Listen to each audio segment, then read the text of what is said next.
pledge allegiance to the flag of the United States of America and to the republic for which it stands, one nation, under God, indivisible, with liberty and justice for all.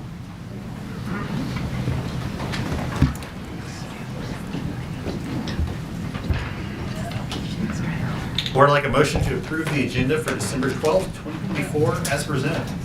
Second. All those in favor say aye. Aye. All those opposed say no. Ayes have it. Next we have special recognitions. Ms. Gingeles.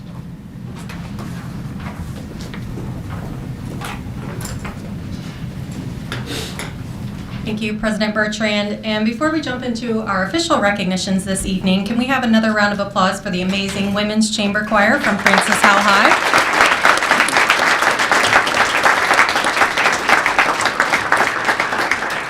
We really appreciate them performing for us this evening, and I want to invite their choir director, Ms. Pamela Shaika, to the podium to share a bit about this talented group and what they've been up to, and then we'll let the students escape out the side door while we continue the meeting. I'll tell you first just a little bit about Ms. Chaika. She has taught for 6 years at the secondary level and is in her 3rd year as Director of Vocal Music for Francis Howell High School. She directs 4 choirs at the high school and sings with Bach Society of St. Louis. She graduated with a Bachelor of Music with a minor in K-12 education in 2019 from Lindenwood University and returned to complete her Master's in Music Education last year. Ms. Chaika serves as the treasurer for the local Missouri Choral Directors Association chapter and is president-elect for the local Missouri Music Educators Association chapter. Ms. Chaika.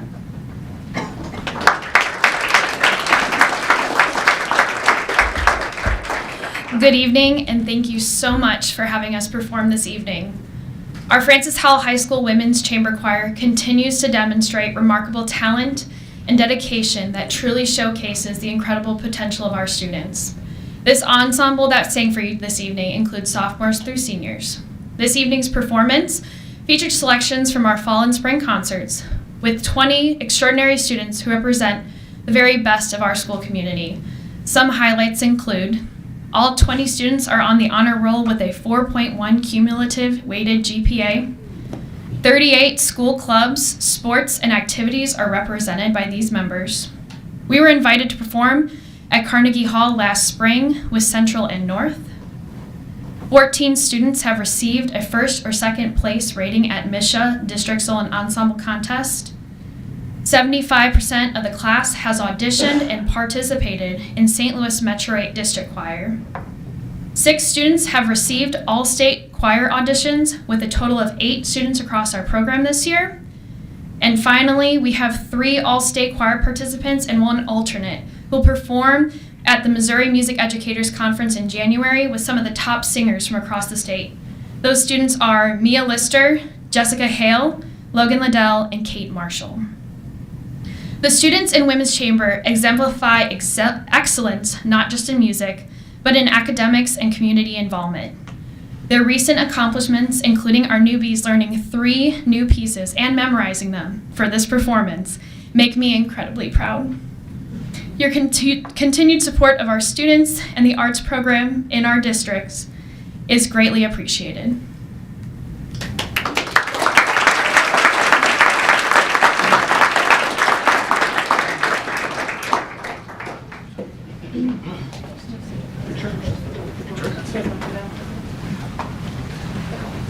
Back row, and then front row.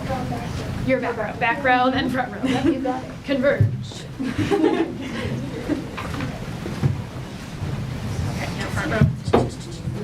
There you go. Squeeze together. Squeeze as close as you can. Hey guys. Try to stay in your front row. Sorority squad.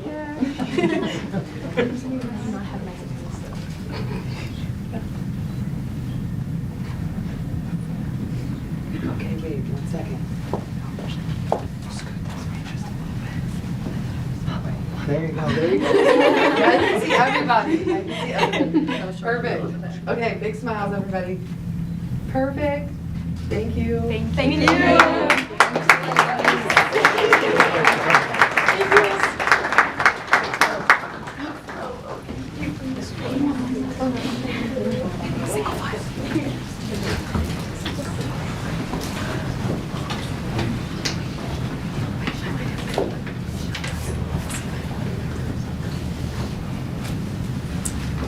and we have the honor tonight of recognizing another group of talented students from two of our high schools. Student journalists from Francis Howell Central and Francis Howell North recently returned from the National High School Journalism Convention held last month in Philadelphia.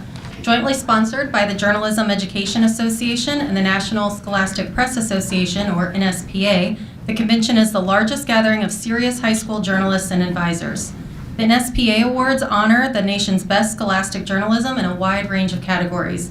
There are 46 contests in 11 divisions, and the competition is rigorous with just 9% of the 4,800 entries earning finalist status.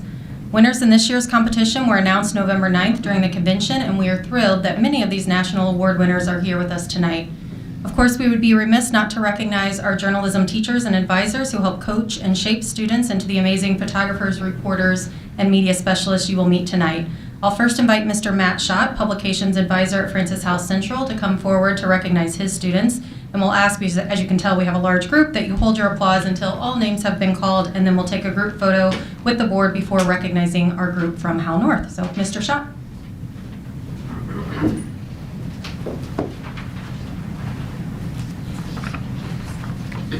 Thank you. I wanted to just start by thanking Dr. Rompus and the district for creating and supporting an atmosphere where the students at all of the districts in our high school are allowed to pursue stories and express themselves free from censorship and able to cover the things that best reflect our community throughout the district.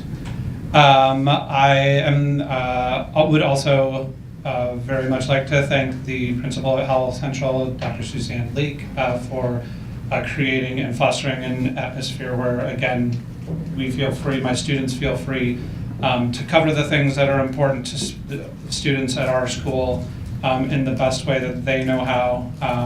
I am continually impressed with all of the different amounts and variety of work that they create, in just completely dazzled with what they're able to create and how quickly they are able to create it. They really, truly do represent the best of Howell Central. So I have 6 editors with me tonight, and we'll also recognize some of the students who could not be here either for other engagements or they have graduated, as well as some of the students who are here. So to start with just some of the students who are not here and had graduated, we have current senior, and she's the editor of our newspaper, Bertie Brereton. She was the 2nd place finisher in Design of the Year illustration. Then in Photo of the Year Sports Reaction, graduate Kendall Lay took 3rd place. In the Photo of the Year feature, graduate Raina Strotter took 4th place. Then in Design of the Year, Spread Design, Hannah Halterman, who is here, and Emmy Bernard took an honorable mention. Raina Strotter also won an honorable mention in Photo of the Year for News Photo. And for Story of the Year Sports, Hannah Halterman was given an honorable mention for one of her stories from last year. Moving to students who are in attendance, so the editors of our website, FHCtoday.com, who are here are Hannah Halterman, Colin Nichols, Caroline Kraft, Summer Suarez, and Ian Rashley. The website earned 2nd place in Best of Show in the large website category. This was the highest finish we've ever had in this competition. The editors of our news magazine, The Central Focus, Bertie Brereton and Thomas Ramos, earned 10th place for their first issue from this school year in Best of Show for large school news magazines. And then individually, for 2024 election coverage in their Best of Show category, Hannah Halterman took 6th place in that competition. And in Best of Show feature photography, Caroline Kraft took 10th place in feature photography. So I'd like to call them forward, and I'll give them their certificates. And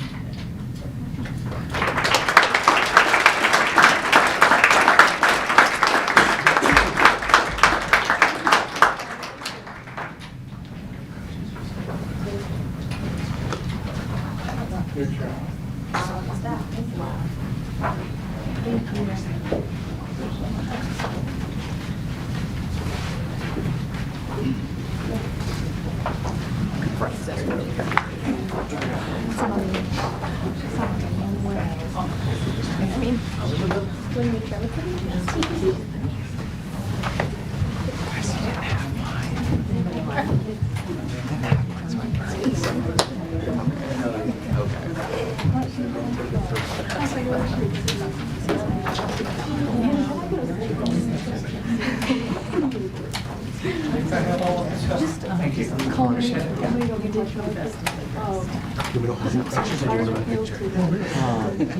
Is it okay if they're in the? Yeah, of course.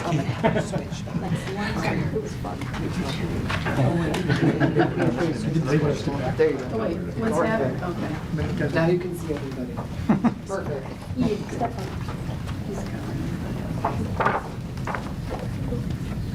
Okay, big smiles, everybody. Thank you. Thank you.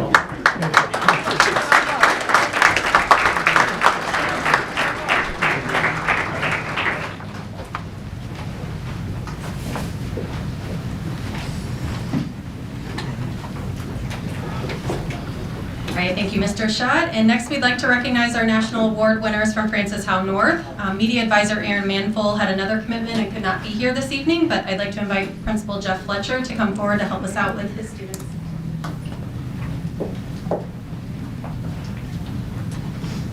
Good evening, Board and Executive Cabinet.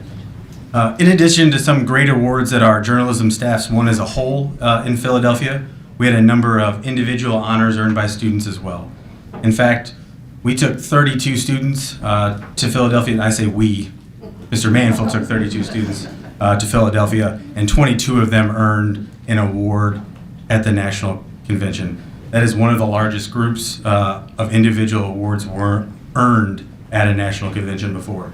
And a few of the students won multiple awards. I'd like to recognize all these students here with us tonight. Please save your applause to the end. We do have quite a long line. So first up, Mallory Barker, placed 5th in Photojournalist of the Year portfolio.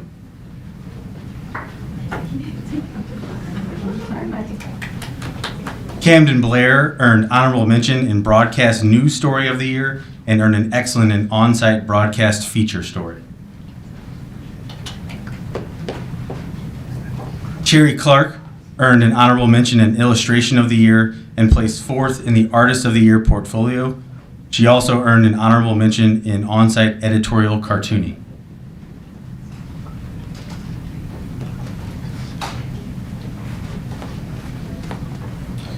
Miranda Fabian earned an honorable mention in on-site literary magazine and photography.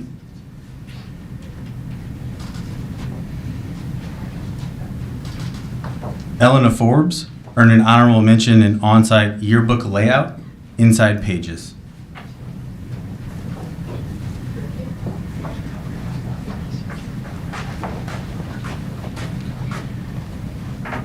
Carter Howdeshell earned 5th place in Social Media Promotion of the Year and 2nd in Marketer of the Year.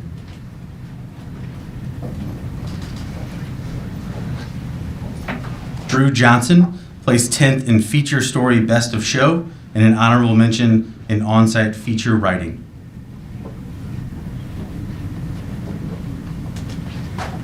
Kane Manfull placed 3rd in Broadcast Feature Story Best of Show, and he earned a superior in on-site broadcast anchor.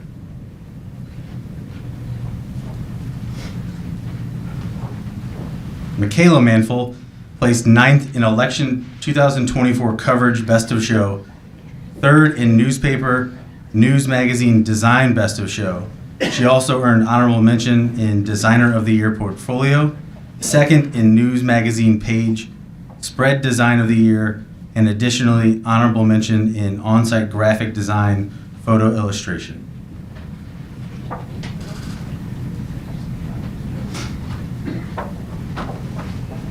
Vanessa Ng placed 8th in Editorial Leadership Best of Show.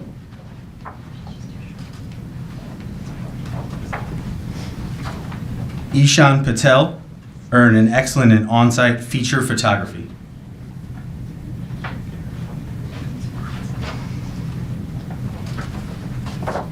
Faith Smith earned honorable mention in on-site photography portfolio.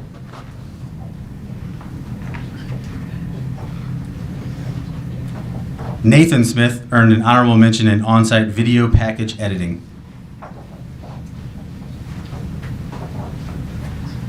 Gavin Schwartz earned an excellent in on-site press, law, and ethics.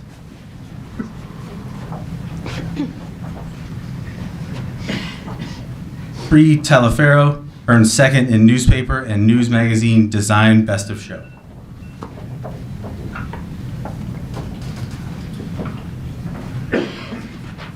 That's all?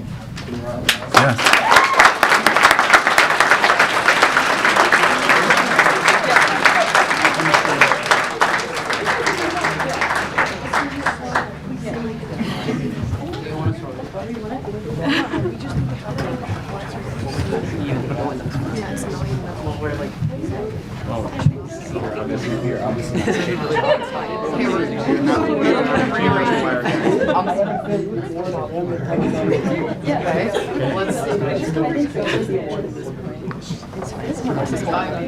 It's pretty good, you guys.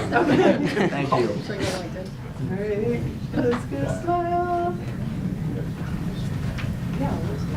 Thanks, you guys.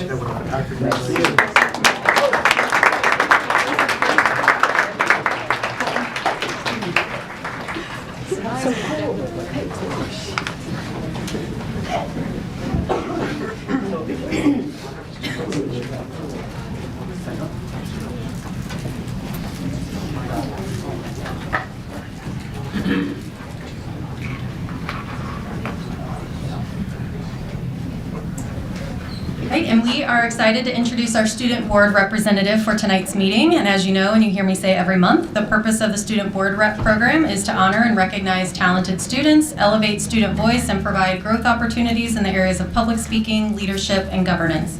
Students are selected for this honor by their principal with input from the student body. They have an opportunity to prepare and deliver a short speech to the board and public that is focused on their school or the district. And tonight, I will invite Dr. Suzanne Leek, principal of Francis Howell Central, to the podium to introduce our student board rep.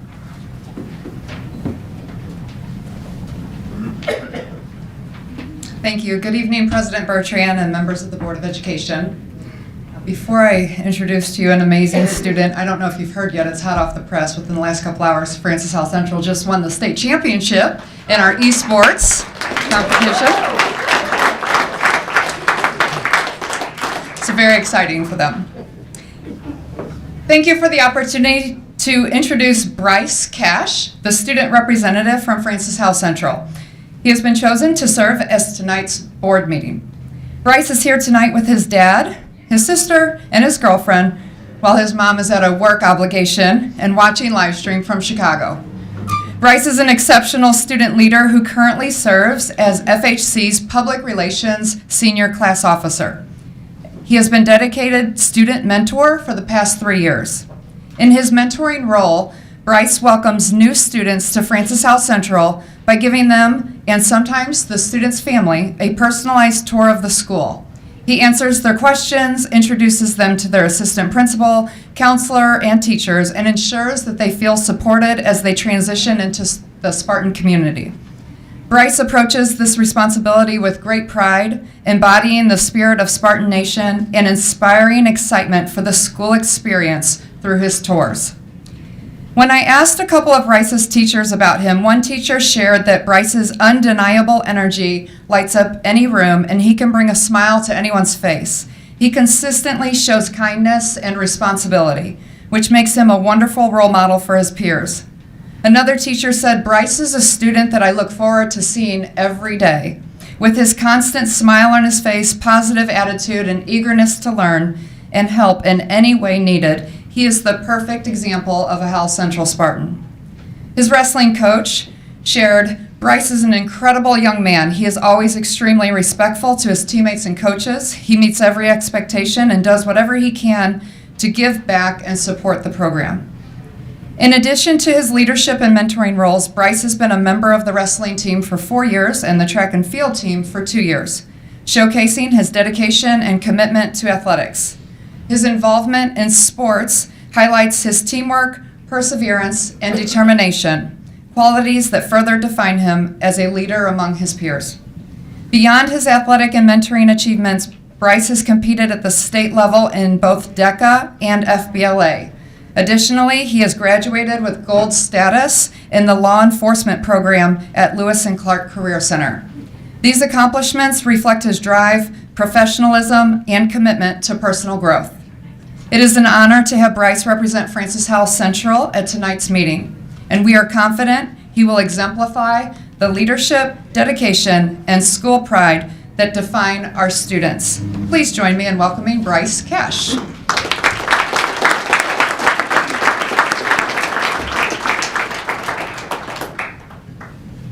Thank you, Dr. Leek, for that speech. Good evening, everyone. I'm incredibly honored to stand before you guys tonight, and I want to start by thanking my principal, Dr. Leek, and the Board of Education for inviting me to be a part of tonight's meeting. When I transferred to the Francis Howell School District, I was in middle school. At that time, I was known as the quiet kid, not social, and often keeping to myself.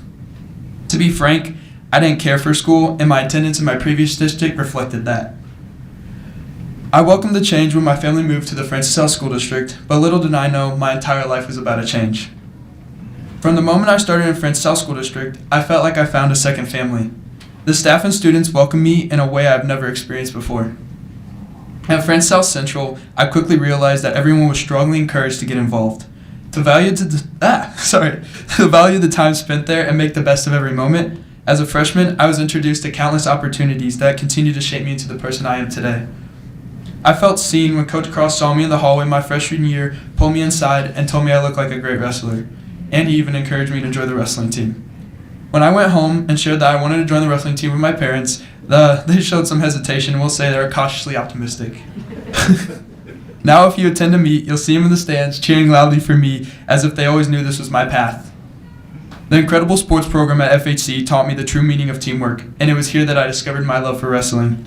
The variety of clubs ensured every student could find a place to belong, and I had the privilege of being involved in many, included Student Council, DECA, Arete, Student Mentors, Central Outreach, and the Crumble Cookie Club. Yes, you heard that right, the Crumble Cookie Club, where we try new flavors every month.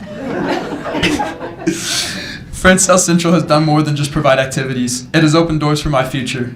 I have worked with Mr. Bailey, who's our college and career counselor, and as well as my teachers, about all the opportunities I have through FHSD. With their guidance, I chose to attend the Lewis and Clark Career Center, where I have now discovered my passion for law enforcement. The law enforcement program, coupled with Miss Stayback's science class, has solidified my dream of becoming a detective. FAC also connected me with the Air Force, where I'll soon sign a 4-year contract to become a military police officer. Words cannot fully express the impact Francis Howell Central has had on my life. The teachers, staff, and principals work tirelessly to ensure every student is prepared for success, and I'm a living example of that dedication. When people ask me to describe my school in one word, I say family. Francis Howell Central is a place where everyone is accepted, everyone wants you to be successful, and everyone wants you to feel seen. I want to thank Dr. Leek and her administration team and every single one of my incredible teachers who guided me, supported me, and helped me thrive through this journey, and the board, of course, for inviting me out tonight. Francis Howell Central isn't just a school, it's a home. Thank you guys again.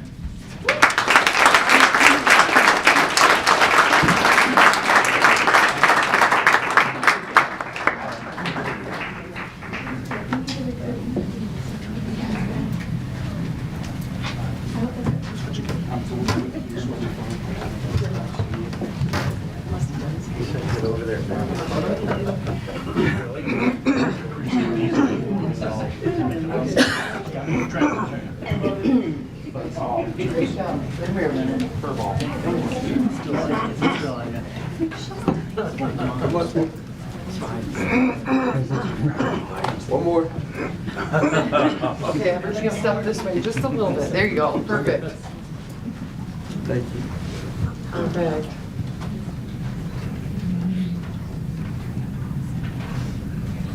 Okay, wait, we're gonna do one swap. You two, change places. There you go. Perfect.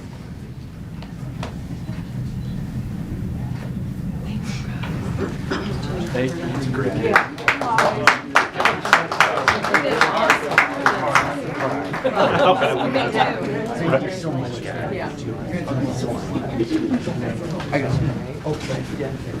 Thank you so much.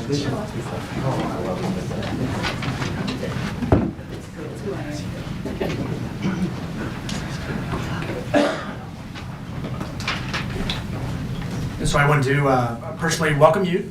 You are welcome to ask questions, share some opinions along the way. You're not allowed to vote, but you are here in a very important role.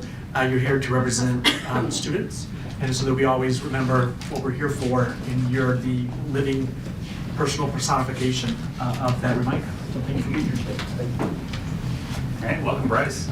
Up next, we have district patron comments. During patron comments, residents of the district and staff members are invited to address the Board of Education on issues related to the school district.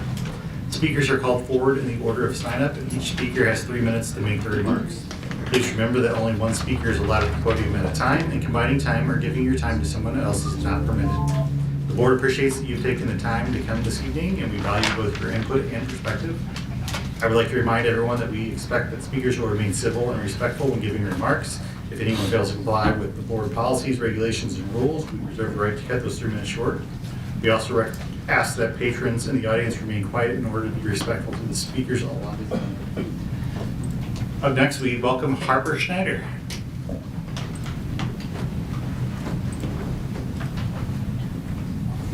My name is Harper Schneider, and I'm a part of Students for Francis Howell. We as Students for Francis Howell stand together united by a shared vision for our schools. A vision where every student, regardless of race, gender identity, or sexual orientation, feels safe, valued, and supported. Our schools should be places where students can embrace who they are, where their unique identities are celebrated, and where they feel they truly belong. But lately, I've seen actions and decisions that threaten this vision. From incidents where our students have been directly targeted, and now to policies like 2116, it's clear that some members of our school board are more committed to pushing harmful agendas than to protecting and uplifting the students they are supposed to serve.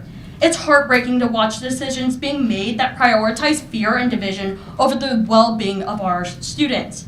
Take the bathroom policy, for example. We hear constant claims about safety being the reason for these restrictions. But where is the evidence? How many incidents have actually been reported? If safety is the true concern, then the data should speak for itself.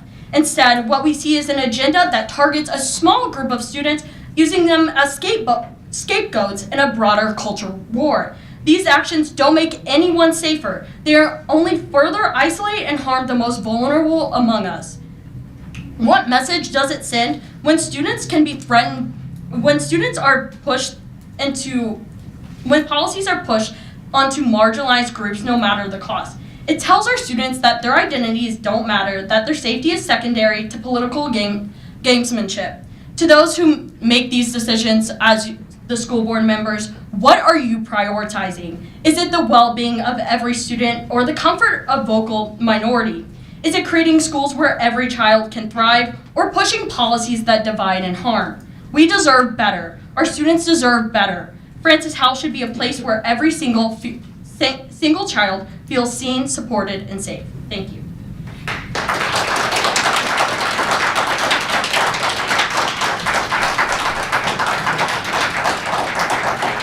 Next, we welcome Anita Keener.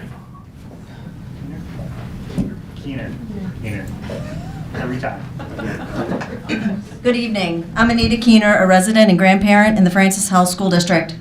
After watching last month's board meeting, I am increasingly disappointed in this school district.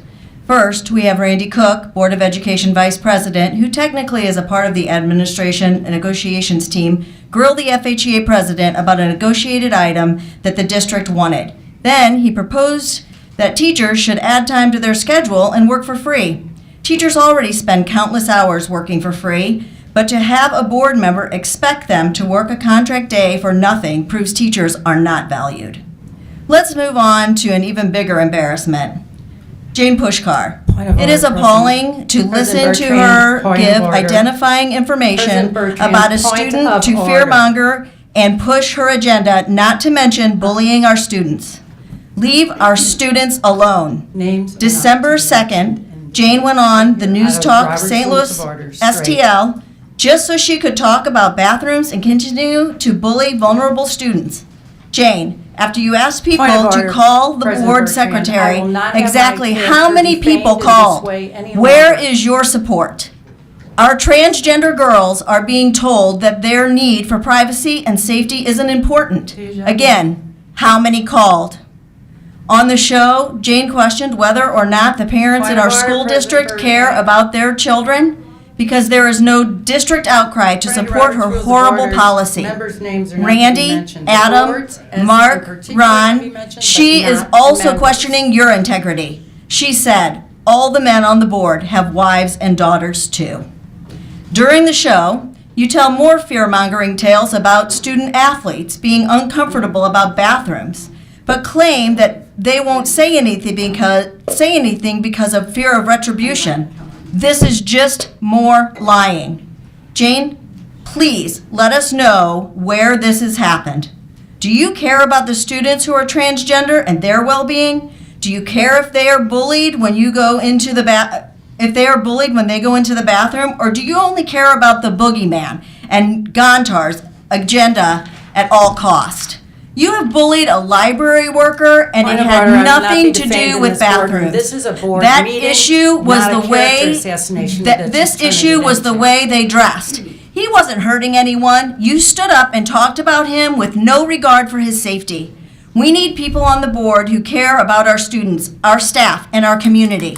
It is well past time for this board to condemn Jane's behavior and the constant well bad past press time that for you to this sit down. continues to create about Francis Howell. It is time for this board to stand up for all students and focus on real issues instead of the agenda of the Francis Howell family's pack.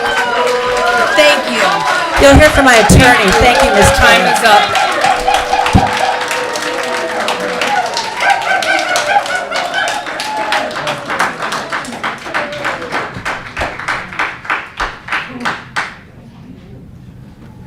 Up next, we welcome Harry Harris. Up next, we welcome Jared Pillsbury. Harry's not here, couldn't be here. He sends his regards. Good evening, board, Dr. Rumpus, Mrs. Hepler. Thank you to those who responded to my email yesterday. I'd like to start by saying I'm here tonight to read part of my email into the record, as I believe other district stakeholders deserve to know what I've learned in the spirit of transparency. What follows are excerpts of that email.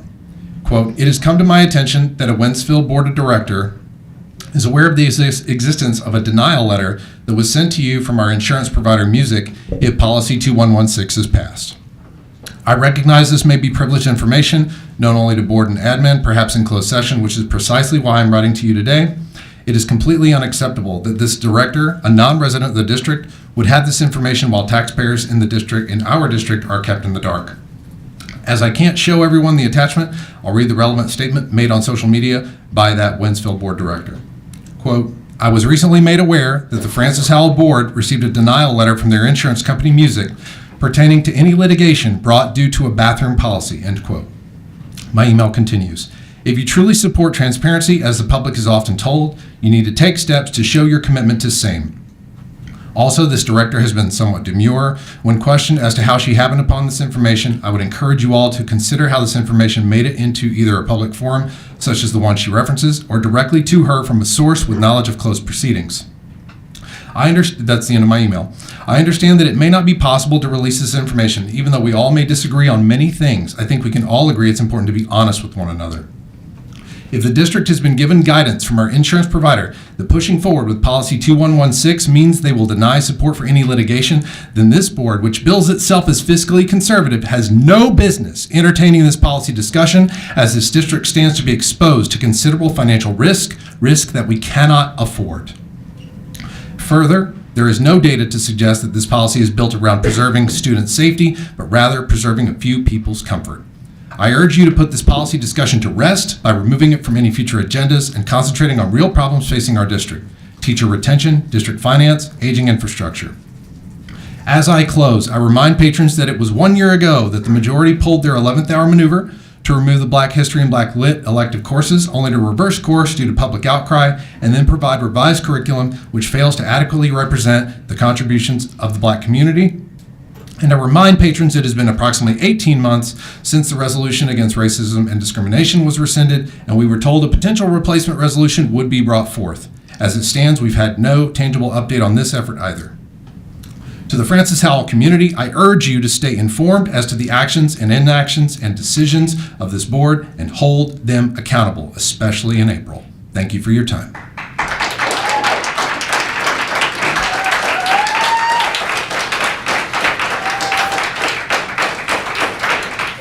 Next, we welcome Chris Hyman.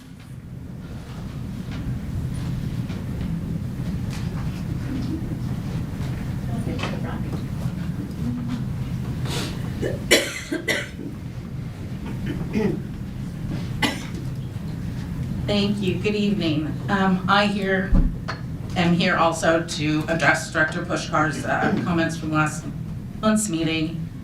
You can call a point of order. I'm going to ask you to stop the clock every time that happens. I'm not going to talk over.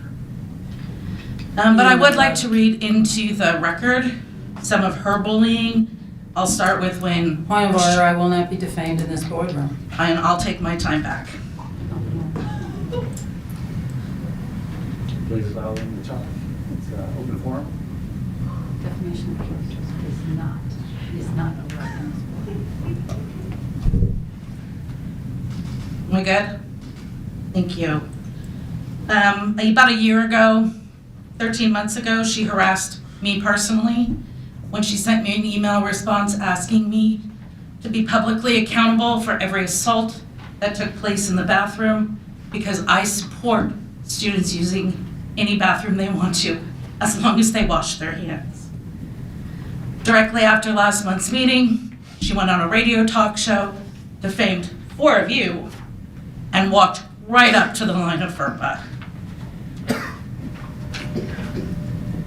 She's harassed whole communities of humans by singling them out based on their gender. We can no longer ignore the behavior of this board member who has used her platform to demean and target students based on where they go to the bathroom, while she now claims to be the victim. The truth is clear, students are the ones who have been bullied. This needs to stop. Constantly harassing and revisiting this losing issue only drains energy and resources. It is deeply troubling when a leader uses their position to perpetuate harmful rhetoric by constantly publicly criticizing and shaming students for using the restroom that aligns with their identity. Jane has created an environment of fear and stigma. She has sent a message that some students are less deserving of respect and dignity. And yet when we call out this behavior, when we demand accountability, her response was to shift blame and claim victim. Let me be clear, holding someone accountable for harmful actions is not bullying, it is leadership. And if you have not already, please read the Francis Howell North editorial board piece. It was very good about communication between everyone and the Board of Ed. I'm asking you to do 3 things. Acknowledge the harm even when it comes from within your own ranks, and do so transparently. Recommit to a safe environment and open lines of communications with everyone. Implement clear standards for conduct for board members, and know that true leadership is about inspiring trust, fostering growth, and leading with integrity to create a lasting positive impact. Thank you. Your time is up.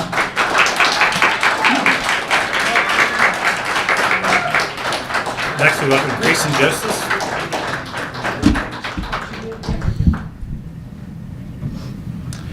Hello, my name is Grayson Justice. As we're in the holiday season, here are some things I'm hoping for the new year. A balanced Board of Education instead of one specific party group. Board members listen to the community during public comments and not interrupting the speaker unless there is hate speech against a community. No personal political agendas into policies and resolutions. And also, bring back the resolution of racism and discrimination. Now from the main topic.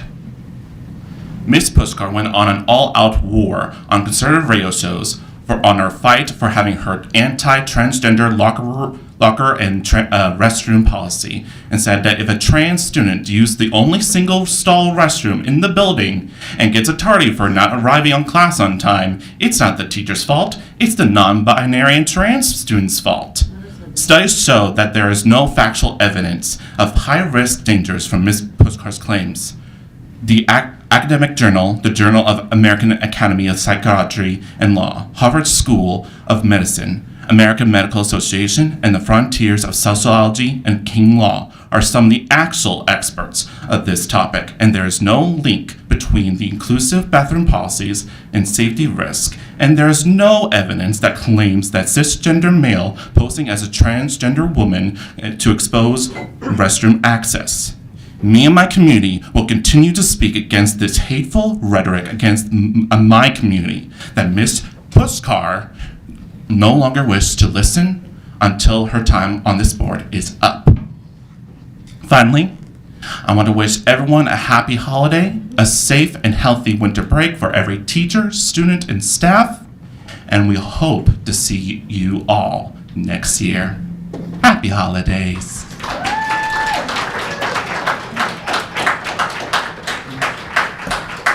Up next, we welcome Amy Greider. No? I'm not on the list. Carrie. Oh, no, you are. Sorry. Yes. Carrie Z. Apologies. All right, thank you. All right, so I want to address something that just happened during the meeting, just very quickly. My daughter was the very first speaker. I'm really proud of her just for getting out here and saying her thing.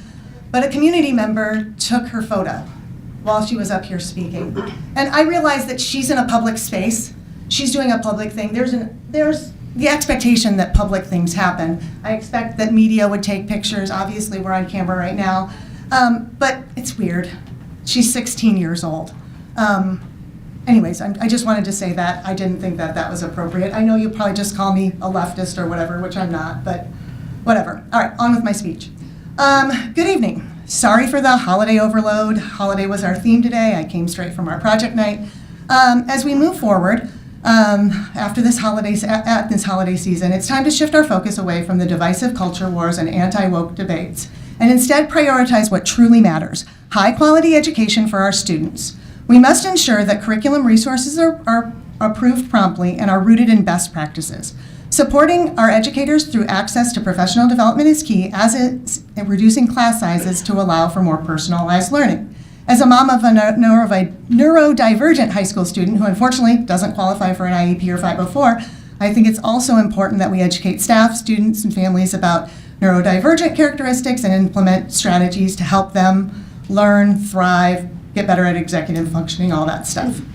District teachers work extensively daily to meet the educational and social and emotional needs of our children. The staff here at 801, you're always busy ensuring that grants, funding are handled, curriculum is written and aligned, programs are in place, opportunities for our kids in the district are happening. I appreciate that.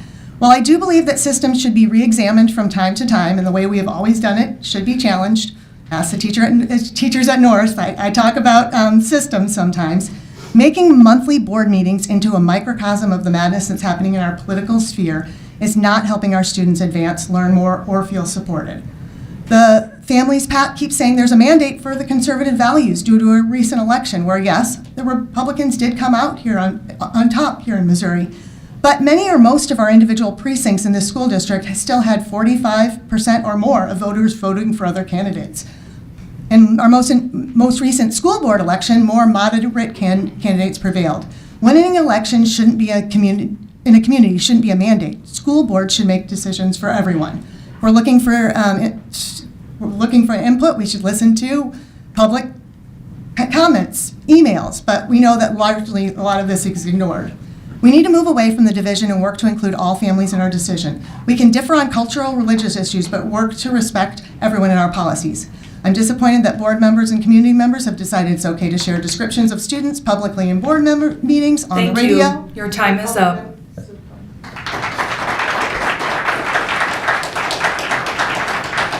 Next, we welcome Amy Greider. I and clearly a number of others saw on the agenda tonight that we have yet another discussion on bathroom policy. So I implore the board to please work to shift the conversation from bathrooms to classrooms. In only a few weeks, 15 elementary and middle schools in our district lose a beloved classroom resource for over 10 years called BrainPop. BrainPop and BrainPop Junior will no longer be available in FHSD classrooms as of December 31st this year, because at the June 6th meeting, Director Cook and 4 other board members voted to end this district's subscriptions. When asked whether he had consulted with teachers on this decision and what they said, Director Cook responded, "They like it," but challenged, "You think I should do whatever teachers say?"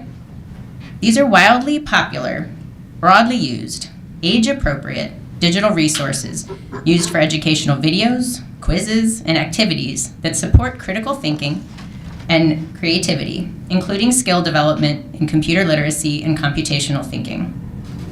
After winter break, they will no longer be available to supplement our kids' learning and our teachers' instruction. This means yet another avoidable burden to our teachers having to adjust their instruction practices because 5 members of this board thought it necessary to deny the renewal this year. There is no comparative offering available or alternate supporting resource being provided. Teachers use BrainPop as a trusted source of quick videos and information about all kinds of topics. So when students ask a question, the teacher can confidently send the students to research on BrainPop, rather than putting that learning on hold. Because right now, our teachers certainly don't dare to cold play a video they find online to help answer kids' curious questions. These are the real-life impacts of decisions impacting a huge number of our kids, over 8,000 students and teachers. That is a board decision worth revisiting. I would like to compel this board to get serious and refocus your efforts toward drafting policies that help our teachers and approve spending on resources, training, and conferences that support our teachers in their professional development. Because at the end of the day, how we equip our teachers directly relates to how we enrich our students. Thank you.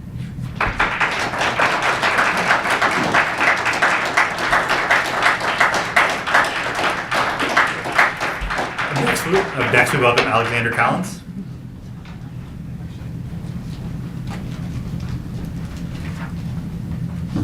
Many of you will recognize me from last year. I was a senior and I came to many board meetings and spoke, usually on the bathroom policy, but also about Black literature classes and various other issues. This year, I am a proud student of Truman State University, and if you've lived in St. Louis for long enough, you know that the most common small talk question is, where did you go to high school? Imagine my surprise when I went up there, proudly said, I went to Francis Howell, and immediately got agreed with, oh, the racist one? And then I was like, okay, weird thing to be known for right off the bat, but I'll continue my introductions. Next person said, oh, I'm so sorry. And then I got, really? I didn't think people there went to college. And I got, I'm gonna be honest, the only thing I know about Howell is the culture war stuff. And I figured everyone there would have either left or killed themselves, which was awful to hear as someone who was suicidal in high school and managed to make it through. And then I met a professor who was a Howell alum who said, wow, I remember when that was a good school. I don't even tell people I went there anymore. None of them knew us for any of our academics, sports, or anything that we say we're proud of other than the culture wars. People are embarrassed to say they went here, and that should be embarrassing for you. We should be able to be a district that people are proud to say they attended school in. Not one where people skirt around the topic because they're worried of what people might think of them.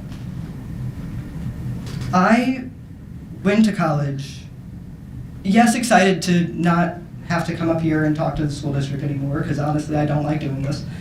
And I was really happy to know that I was going somewhere that probably didn't have as many culture wars as I had to deal with here. But I did not expect them to follow me, and for people up there to associate where I went with the awful things that I fought against. I had to defend myself from being associated with Francis Howell. And I don't like that, because I really liked going to school here. And like many students tonight have said, like Bryce said in his speech, going to school in this district is actually a really great experience most of the time. I wish that people knew us for that. I wish that when I went and told someone, oh, I went to Francis Howell, their first response was somewhere like, oh, my cousin went there. They really loved it. I don't want to be embarrassed, and neither should you.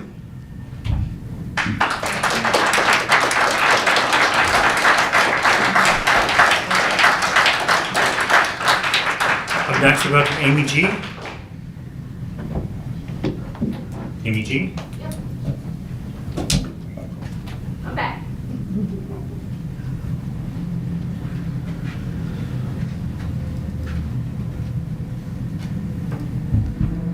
All right, I'm the other Amy G, and I just want to leave back on where I left off on the last meeting last month, just talking about there's a problem that I think we could improve the finances in special education in a lot of ways by supporting the teachers and all the paraprofessionals. But when I tell you that, you're probably like, well, where's that money going to come from?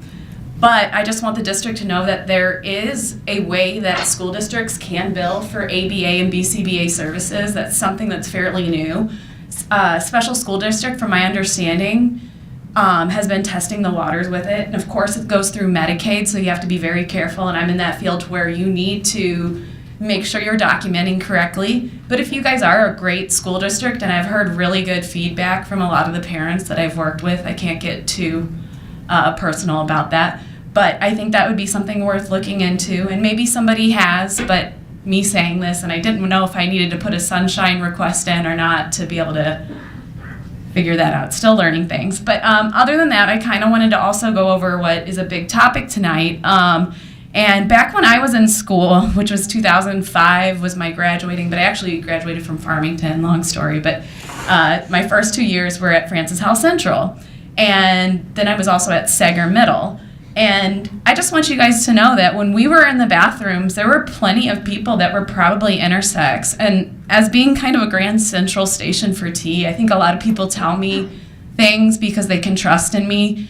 And I know a lot of people that were either intersex and just at different schools too. I don't want to get too specific. That's there if they want to come out with it. And never once did I feel unsafe in those restrooms. The places I felt unsafe with were around cis men in certain situations, and I won't get too into it, but kind of the Me Too movement. And if you look at research on that, that's really supportive. And if you really want to focus on something to help make a big difference, maybe look at that first for this thing that has no evidence base. It's just a guess. But anyways, I can really relate to what Alexander said. I hope I got their name right. I'm not supposed to say names. I'm sorry. The person before me, still learning the rules, but I'm embarrassed to say where I went to school too. And I went to school my second 2 years at Farmington School District. They seem to be more progressive and supportive of people and worried about the actual general well-being than Francis Howell Central, and that's not to knock at them. But no, he brings up a really good point, and I don't want to be ashamed. I had a lot of really good experiences, good teachers, and I just don't know why we can't get this right, and it's really disappointing. I would love to be... Thank you. Your time is up. I'll be back. And next, we welcome Jessica Beeson. Good evening, members of the board. My name is Jessica Beeson, and I am the parent of a first grader at Central Elementary. I am here tonight because I am deeply concerned about the safety and well-being of the children in my daughter's classroom. Since the beginning of the school year, there have been 35 reported classroom evacuations due to escalated behaviors from the same student. This means that on average, my daughter and her classmates have been forced to leave their learning environment multiple times a week because of severe behavioral incidents. Each time this happens, it disrupts their education. Other classrooms are also disrupted and creates an environment of anxiety and fear. But this is not just about lost instructional time. Children are getting hurt. My daughter and several of her classmates have experienced multiple incidents of being injured. I have spoken to 7 other parents who have also had similar experiences. One student has been punched in the face twice this year. Another was kicked while she held the door open for the other students to evacuate the room. Today, the same student pushed my daughter down to the ground and repeatedly jumped on her as she tried to get away, leaving her bruised, shaken, and scared. She's 7 years old in 1st grade. We've raised these concerns with the principal, have held 2 in-person meetings, and have been promised that more behavioral interventions are being implemented this week, multiple times since our first meeting on September 26th, yet no meaningful actions have been taken. We are now months into the school year, and our children are still being subjected to unsafe and chaotic conditions. It is clear that our teachers and staff are not being supported. I urge you as leaders in our district to take immediate action to address what is happening in this classroom. Every child and teacher deserves to feel safe at school. In addition, every child and teacher deserves the tools and support to create that environment. I know you have 18,000 students to worry about on any given day.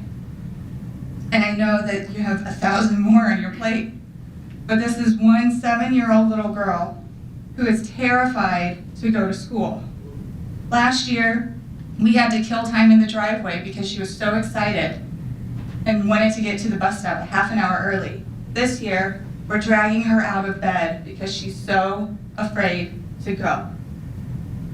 Please, listen to these students, listen to these kids, listen to the teachers. They need your help. Thank you.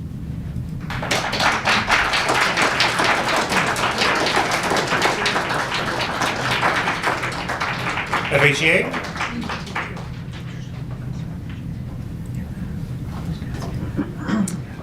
Good evening. My name is Francine Hill, and I am the president of FHEA. I was reminded this morning by an email I received how fortunate we are to work with employees that care and foster each other. Sometimes other influences make us forget that our fellow employees around us every day and all across the district are a family that looks out for each other. That's what makes our district what we strive to be. I want to extend that appreciation to Dr. Buckman for having a team work to find resources for our teachers to replace Brain Pop that will sadly be losing at the end of this month.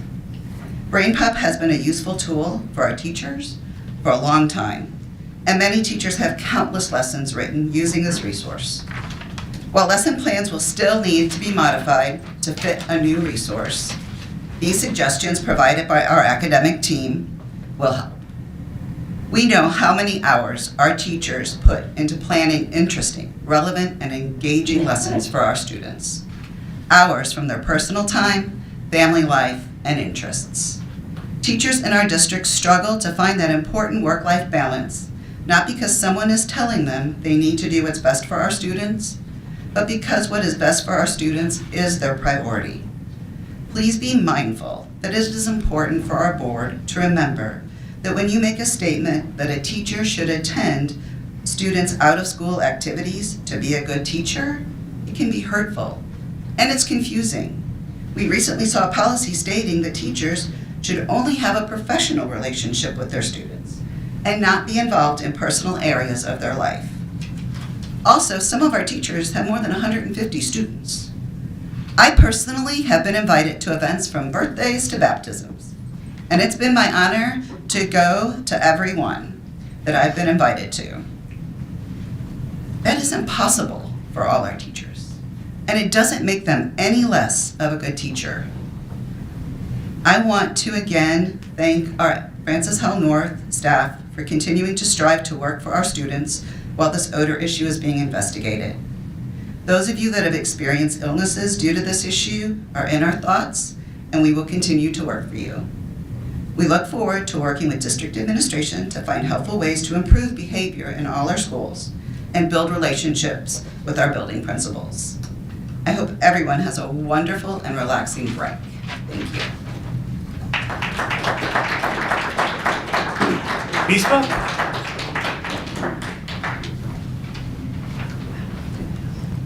Thank you, Board. My name is Tracy Edelin. I'm representing FHSD as the Vice President of Interpreters. I have been a certified and licensed American Sign Language educational interpreter for 30 years. I have been with Francis Howell School District for 17. As an educational interpreter, our role is to facilitate communication between students, staff, teachers, and their peers. Students rely on us to obtain equal access in each student's education during, before, and after school activities and within the classrooms. We are blessed to have such an amazing deaf and hard of hearing program at Francis Howell School District, and I couldn't ask for a better team of interpreters to work with. They are talented. At the November board meeting, the board approved a change in calendar to align the Senate Bill Senate Bill 727. The biggest change for employee groups we represent was adding a work day to their calendars, and that was originally a non-work day.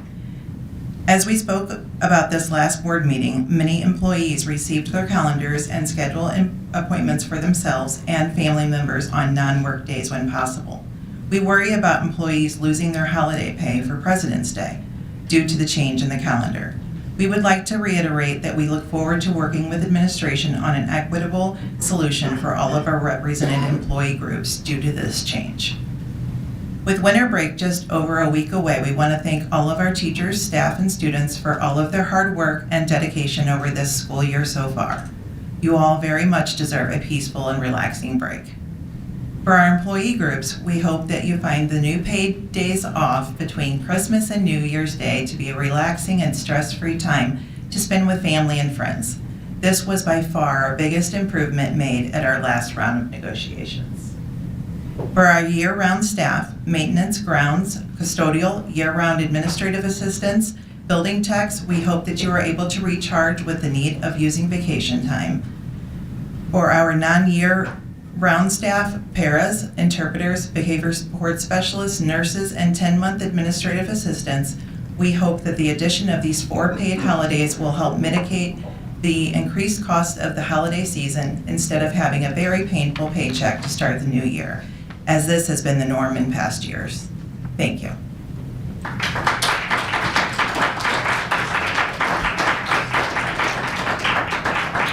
Up next, we have patron comments on policy 2116. Policy 0412 allows residents of the district to submit an agenda item which is related to governance or operations of the district. For the policy of patrons or patron who has made the request will be given a designated amount of time of a total of 5 minutes to speak to the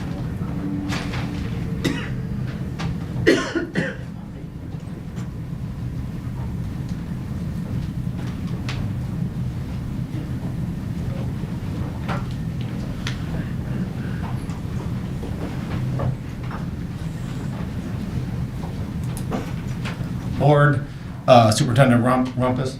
My name is Tim Baker, and I'm here on behalf of the students that haven't come up here and told me how comfortable they feel with the opposite sex using the restroom. The silent majority, that I say. And you guys are afraid of a lawsuit. Come on, the lawsuit that you are facing or could be facing if something happens would be far greater. So I think you guys all use caution and think about what you're doing. So thank you.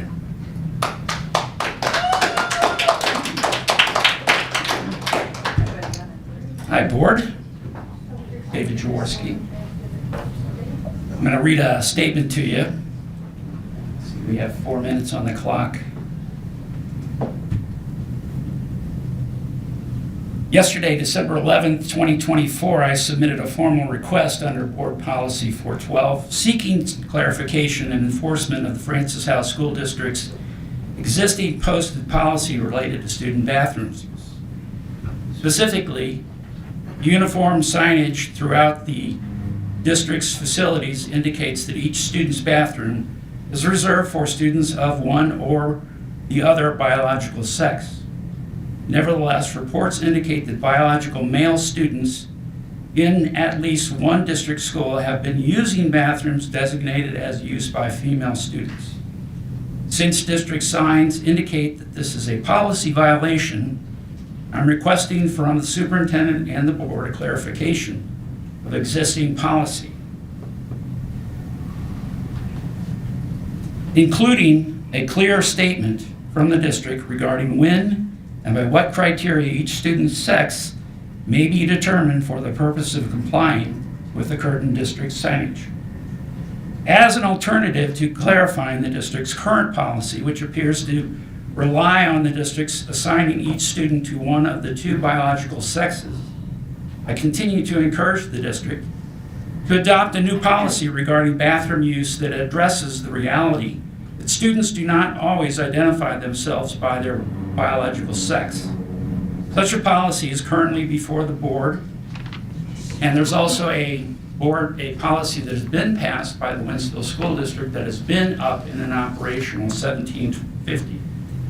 I implore the board to consider the policy 1750, which provides private bathroom access to students who do not identify with their biological sex, thereby providing a safe and just bathroom facility for every Francis Howell student. Now, one of the things I wanted to mention about the fact that the reason I'm up here is because of the fact that there was a student, a girl, who was confronted with a very large male in the bathroom. The reason we know this is because Dad actually just out of the blue said, "Hey, has there a boy ever entered your bathroom?" And she said, "Yes." And he said, "Why have you not said anything to me about it?" And she said, "I didn't want to be the one."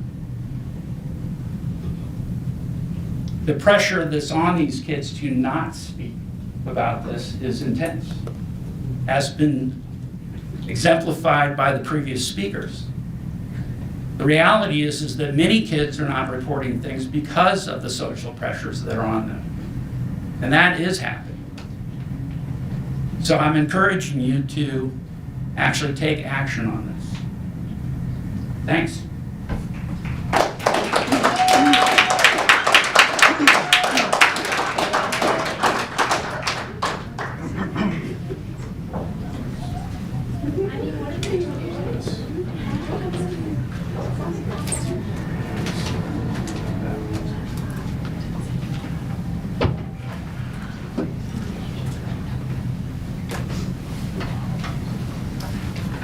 We're up next. I'd like a motion to approve the consent agenda for December 12th, 2024, as presented. Cook. All those in favor say aye. Aye. All those opposed say no. Ayes have it. Or like a motion to accept the financial audit as presented. Second.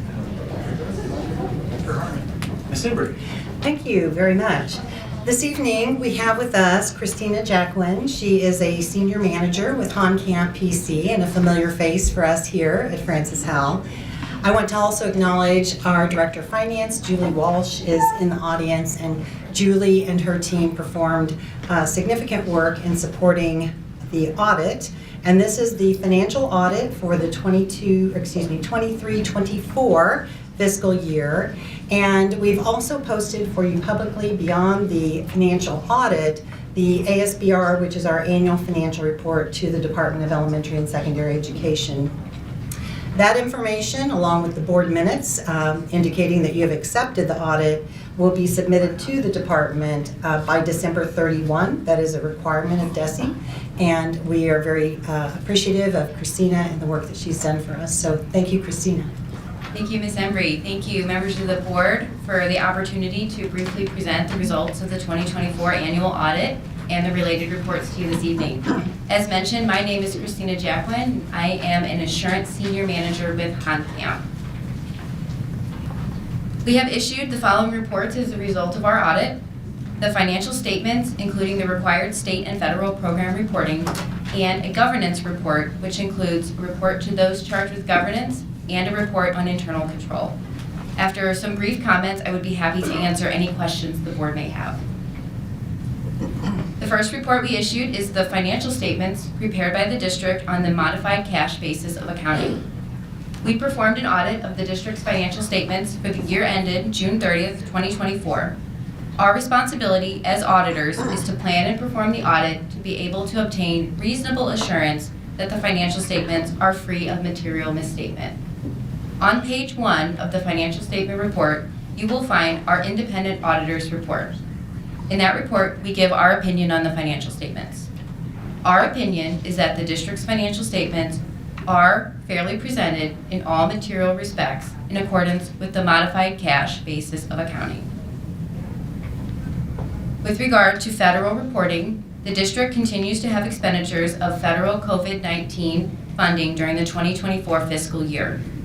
In 2024, total Education Stabilization Fund expenditures, which mostly consist of ESSER III funds, were approximately $4 million. The major federal programs tested as a result of our audit for 2024 were the Special Education Program and the Child Nutrition Program. In addition to federal compliance, DESE requires us to perform certain procedures over state requirements, such as attendance and transportation information. We are happy to report that we noted no instances of internal control deficiencies or non-compliance related to the federal or state compliance testing that we are required to report. The second report we issued is a report to those charged with governance, which contains required communications from auditors to those charged with governance at the conclusion of an audit. This communication indicates, among other things, that management is responsible for the selection and use of appropriate accounting policies. These are described in Note 1 to the district's financial statements. That we did not encounter any significant difficulties in dealing with management during our audit, and that there were no disagreements with management. There are no uncorrected misstatements, and that management has provided us with representations in relation to the audit. I would like to thank Ms. Carol Embry and Ms. Julie Walsh for their assistance in helping us complete the audit, and at this time I am happy to answer any questions the board may have. Questions, board? Thank you very much. Thank you very much. So all those in favor of acceptance of the financial audit? All those in favor say aye. Aye. All those opposed say no. Ayes have it. Next, board, I'd like a motion to approve the recommendation from administration regarding debt service management and facility planning. Second. Ms. Embry? Good evening again. So this evening, I'm providing for you a restatement, if you will, of that which was presented by the Piper Sandler team that joined us for a rather lengthy board meeting, November 21st. We had a lot of construction that evening. And also then to make recommendation to you regarding our next steps and how we handle the district affairs with regard to debt and facility planning. This is a reminder slide. It's a familiar slide for you. It reminds us that we have an operating levy and a debt levy, and nary the two shall cross, right? Absent vote of the board or the public as required. So this shows you what is funded by the operating levy. That includes salary and benefits, it's people, it's supplies, fuel for buses, supplies in classrooms, that kind of thing. It also funds facility issues in the event that there is a levy placed in the capital fund. And if we have a lease purchase, that is the fund that is used for paying those debt issues. The debt service fund is relative to bond issues that are approved by the public and is handled through the debt service levy. Excuse me. So this is, again, summarizing the information that was presented by Piper Sandler. Reminds us under our Bond 101 lesson that we have a multitude of opportunities to bring a bond issue to the public, but dependent on not only the year, if it's an odd or an even year, or if it dependent on the month in which that is presented, it carries a different passage requirement. So for a 4/7 majority, that's a 57.14% yes vote or greater. And if it's a 2/3 requirement, then that's a 66.67% percentage yes vote for those dates. We have significant bonding capacity in our district, $330 million, and it's calculated basically by looking at 15% of the assessed valuation less any outstanding principal, and that's per Missouri statute. So if a bond issue is passed, those funds go into the capital fund, and the bills get paid out of the capital fund. We use a sub-fund here, it's the bond fund. Regarding the debt repayment, the loan repayment, that is generated into the debt service fund, and then we pay our payments out of that fund. There's a very significant difference between debt that's created by a bond issue and a lease purchase. A lease purchase, it provides immediate capital for a district. It does not require a vote of the people. And I want to provide clarity regarding the dollar amount of a lease purchase. You are not capped on that. You're capped based on what you can collateralize. So no different than when we do a lease for buses or a lease for technology or other types of equipment. We are basically promising that if we don't pay our debt back, they would have that property, just like we do personally.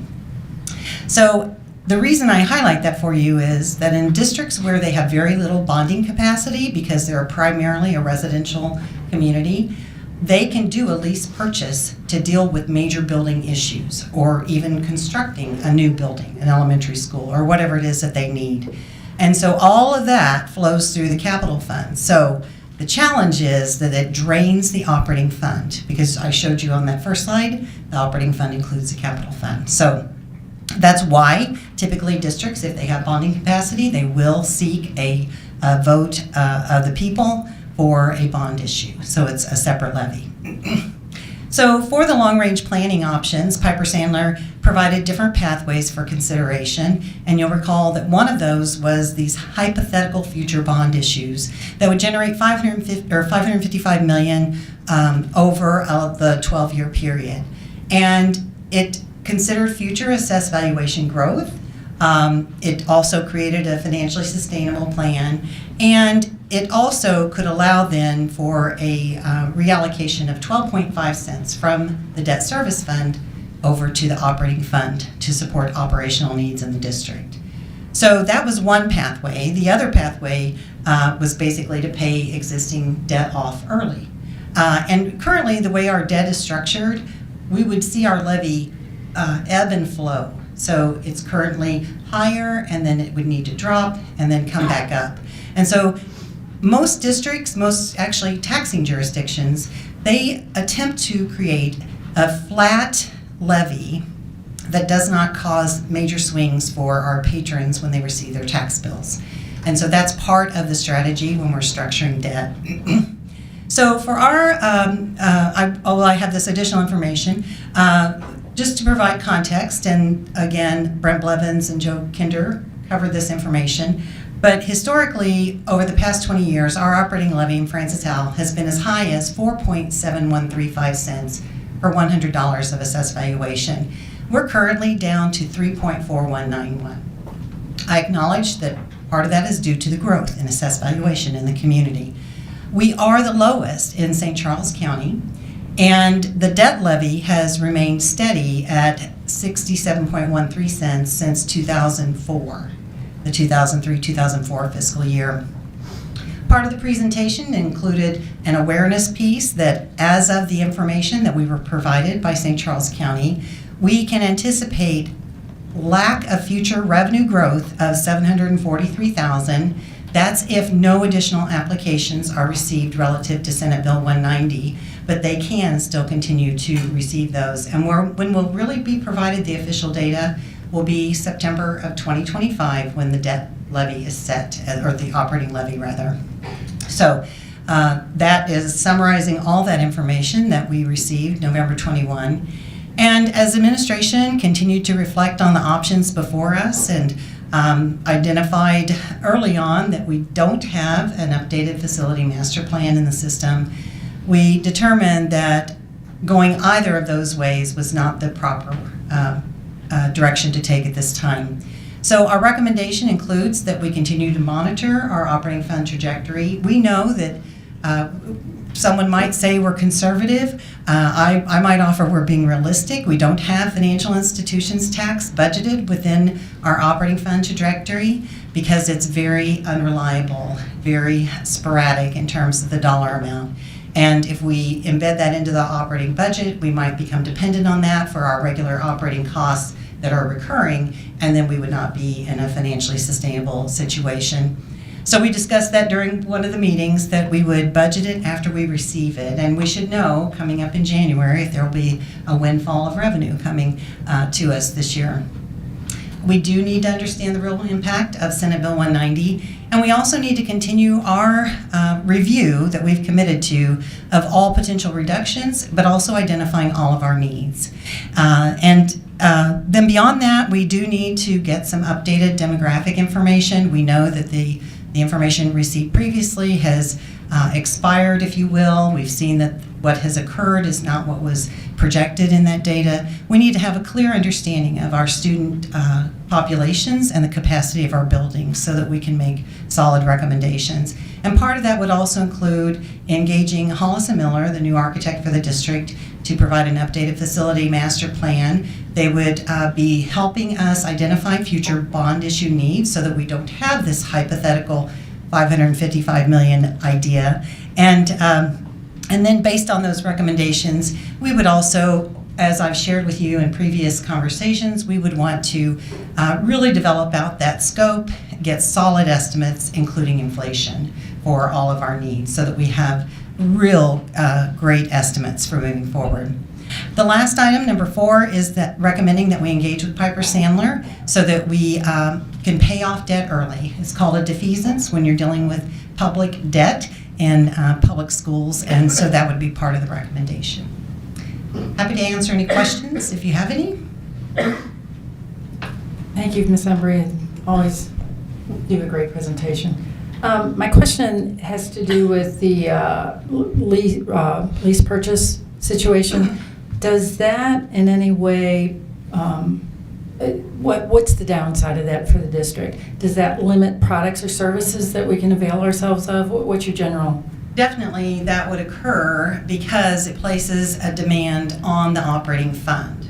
So we have limited dollars in the operating fund with which we take care of kids, whether it's providing staffing or supplies or those other needs that we have incurred. And we have only certain ways to place money in the capital fund, and that would be the fund we'd be making those payments from. There are certain limited revenues that can be directly seeded to the capital fund, and as you know, the board may also place a portion of the levy in the capital fund. But either way, that is taking money away from the operating fund that pays for people. But does it limit anything that we could contract for? I mean, I know about a lease purchase program in your personal life, for a car, but I don't know of one for a stove. I'm just, right. That kind of thing. Does that that's, limit us in any way? That's an interesting question. I will tell you, I know of districts that have actually done a lease purchase for a major loan. It was $15 million, and they used one of the middle school buildings as collateral because they were having financial issues in bridging the gap between revenue and expenditures. So long as you have collateral for a lease purchase, I think probably, and that you have the financial wherewithal. That's also looked at always, no different than a regular bank loan, but you could do pretty much whatever you needed to do. I also totally support your conservative budgeting regarding the FIT tax. There's no way that we can find out where it comes from. I was almost thinking maybe it was casinos because their revenue is kind of like that. And I've said this before, but I'll just say it again since we're referencing FIT tax. That was a new thing. It's financial institutions tax, and it's unique to the community where the district resides. And this was a brand new thing for me. In any district I've been in before, the FIT revenue has been so tiny you didn't give any thought to it. You simply budgeted based on historical, and it usually stayed very steady. But in our particular community, and we believe it's due to certain businesses within this community, we have, we have a significant swing. I mean, it goes from multiple millions of dollars down to Are there some years that are dry? 100,000. Some years are dry too, Yeah. so there's no way you can really predict it. Okay. We'll take it when they give it to us. That's right. I just And wonder put it to sometimes good where use. it comes from, because if you don't know where it's coming from, there's a good chance they might come back to try to take it. Other questions, board? All right, all those in favor to approve the motion? All those in favor say aye. Aye. All those opposed say no. Ayes have it. Or like a motion to approve the financial report as presented.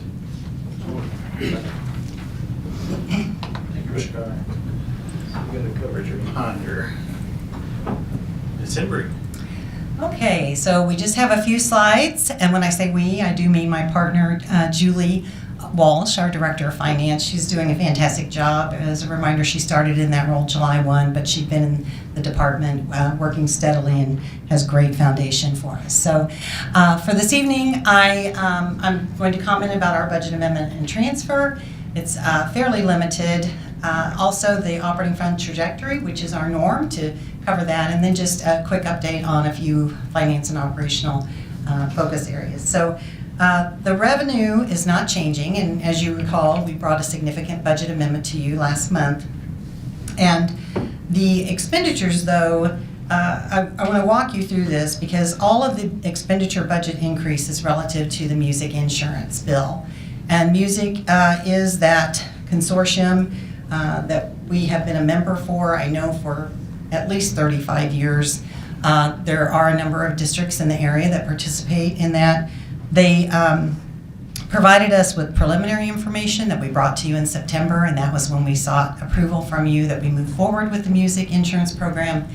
And then what they do is then they provide a bill, and that's where we're at now. They provided the updated invoice relative to claims and all the other factors involved. And so the expenditure budget amendment is $250,967.42, and that's a reduction in work comp of $85,591, and then property insurance shows an increase of $148,474, liability insurance an increase of $188,083. And the other thing I want to share with you, they had provided some information through a video communication. They've seen, relative to this renewal, and to help you understand the increase in pricing, even beyond what we had already budgeted, they've had 200% tornado increase, 50% severe wind increase. I mean, we all know what's happened in our communities, and we're likely all going to be experiencing this personally as well on our insurance bills. But I want you to know that with the music agreement, because it's a group of school districts and community colleges that participate, they spread the cost, right? And they also, though, have some requirements within the agreement that if you leave this organization, you can't get back in for 5 years. And the price estimate, if we were to leave, would be even an additional 29% over the percentage increase we're experiencing this year. I did reach out to a broker that I've worked with in the past just to ask the question, is this doable? And so what I want you to understand is, in the event that the board would desire that we would explore a different pathway that, again, still may cost more money, we basically would probably need to start that process super early. Like, probably we would need to hire someone to help us bid it out. Normally, brokers are paid a commission if you go that way, but in this situation where we may not stick with them, they would want to be paid a fee up front. And we would need to launch an RFQ for the broker, and then they could do their due diligence and gather all of our data. There is a notification requirement for music. You have to let them know by October 1 if you intend to leave the group. And if you don't notify, there's a 25% penalty. So it's a challenge, but Has it been looked at legally? It's quite legal. It's quite legal. Is it really? It's part of the agreement. But again, I want to reiterate that this is a nonprofit organization. They're giving us lower rates to begin with because they don't have the overhead that some other companies might carry. And personally, I do wonder, but if we went through the whole process of rebidding, we would not leave. We would stay with music because the price point would be lower. So I just wanted you to have that understanding. I'd had a few questions about it and wanted to provide that clarity for you. So moving forward, this is the summary document that just shows you our November transfer amount. And then we have, and that was revenue. This is expenditures, where we're just showing that December budget amendment rather. And also it still repeats the November amount, gives you the total. And then this shows you the grand total with our updated estimated fund balance percentage for June 30 of 2025 at 29.78, and that's a slight reduction from 29.91 that was reported in November. And I do include a note on here that based on the updated operating expenditure budget, each 1% is approximately $2.49 million. So this is the operating trajectory, and as we know, our policy indicates we should target no lower than 15% on our fund balance, and I've reminded you multiple times that we can't look at 1 year, we have to look at multiple years, and this shows you we are on a downward angle, and we also know the reason for that is because of the spike in ESSER money that we had received previously. This is an excerpt from the bond financials, and I want to highlight just a couple of things here. A reminder, the full bond report is posted each month, and we've made some changes. I've shared with you that we learned from the Department of Elementary and Secondary Education that any of that arbitrage money, which is we've made way more revenue in interest than what we are paying on our bond issues to those who purchase them, so we must return that as a gift to IRS. It doesn't go to anyone but IRS. And so it's a pretty significant amount because we made significant revenue. And so we've moved that down as a footnote to just indicate that it can't spend it out of bond money because we have to close the bond in order to do the arbitrage calculation for the department, for IRS rather. And so that will be coded out of capital funds, which again will drain the operating fund. So, but we also know that then some of the things that we might have spent on regular capital could be shifted over to bond as we finish out the funds available in this project. So we continue to provide you with the contingency return and the escalation allowance as well. So as you can see, based on that and all the current projects that have been bid and we have the final numbers for, we are sitting with $4,789,414 available to be allocated to other bond qualifying projects. And then this last slide is an excerpt from, it's a condensed version of our self-insurance fund financials. We posted that for you. I want to highlight, and I probably should have put a footnote on this, but on the revenue line, you can see that FY25 July through November shows a $4,429,000 increase over that same period of time the year prior, and that does include that transfer. We should have labeled it to include the transfer that we made from operating. We'll continue to monitor this. We don't have new information yet relative to the performance of the fund from a utilization perspective other than the bills we're paying. We have a quarterly meeting set up in January. I don't know that we'll have comprehensive, clear information for the period October through December 31 at that point in time, but we'll continue to keep you apprised of what we're seeing and get busy scheduling our insurance committee meetings in the future. This last slide just gives you some date updates. As you know, you've received part of the Safe Schools assessment this evening in closed session. We'll continue that this evening. You've received the debt update and the audit and the financial report. We're still in process on our capital and controlled supplies, and we have a consultant currently reviewing procedures and ensuring we're tight on internal controls and other things. The health fund monitoring I mentioned, we need to launch a broker RFP very soon, so that will be coming your way. And then I have some other things indicated there. There's some of our special projects that you've heard about, and next month, I plan to bring you the facility master plan recommendation. We'll launch the demographic assessment RFP, and also I will bring you a recommendation for legal services just for that continuing, extending our existing services. Our technology assessment with budget impact, it's become a little more complicated, right, Scott? But we want to bring a good product, and we'll do that. Next month, Scott will have a major recommendation, so he'll come to the podium in a separate agenda item. Sorry, Ken, that's new news for you, I think. And then also, we'll continue with our quarterly construction reports and bringing you all those bids. So happy to answer any questions you may have.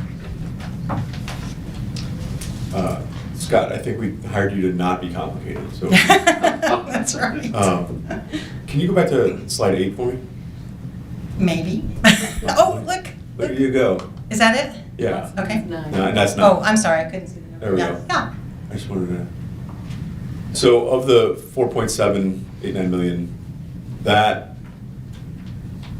we have not committed any of that to anything else, whether it be idea yet, correct? Yet. Now- And nothing that you know about. We have some bids out on the street, and how those come in will impact that dollar amount. Right. But you're correct. Right. That's what I'm saying is that's not including the bids that we have out on the street. That's Right. We've got the estimate that we have for all the things that have been approved for releasing.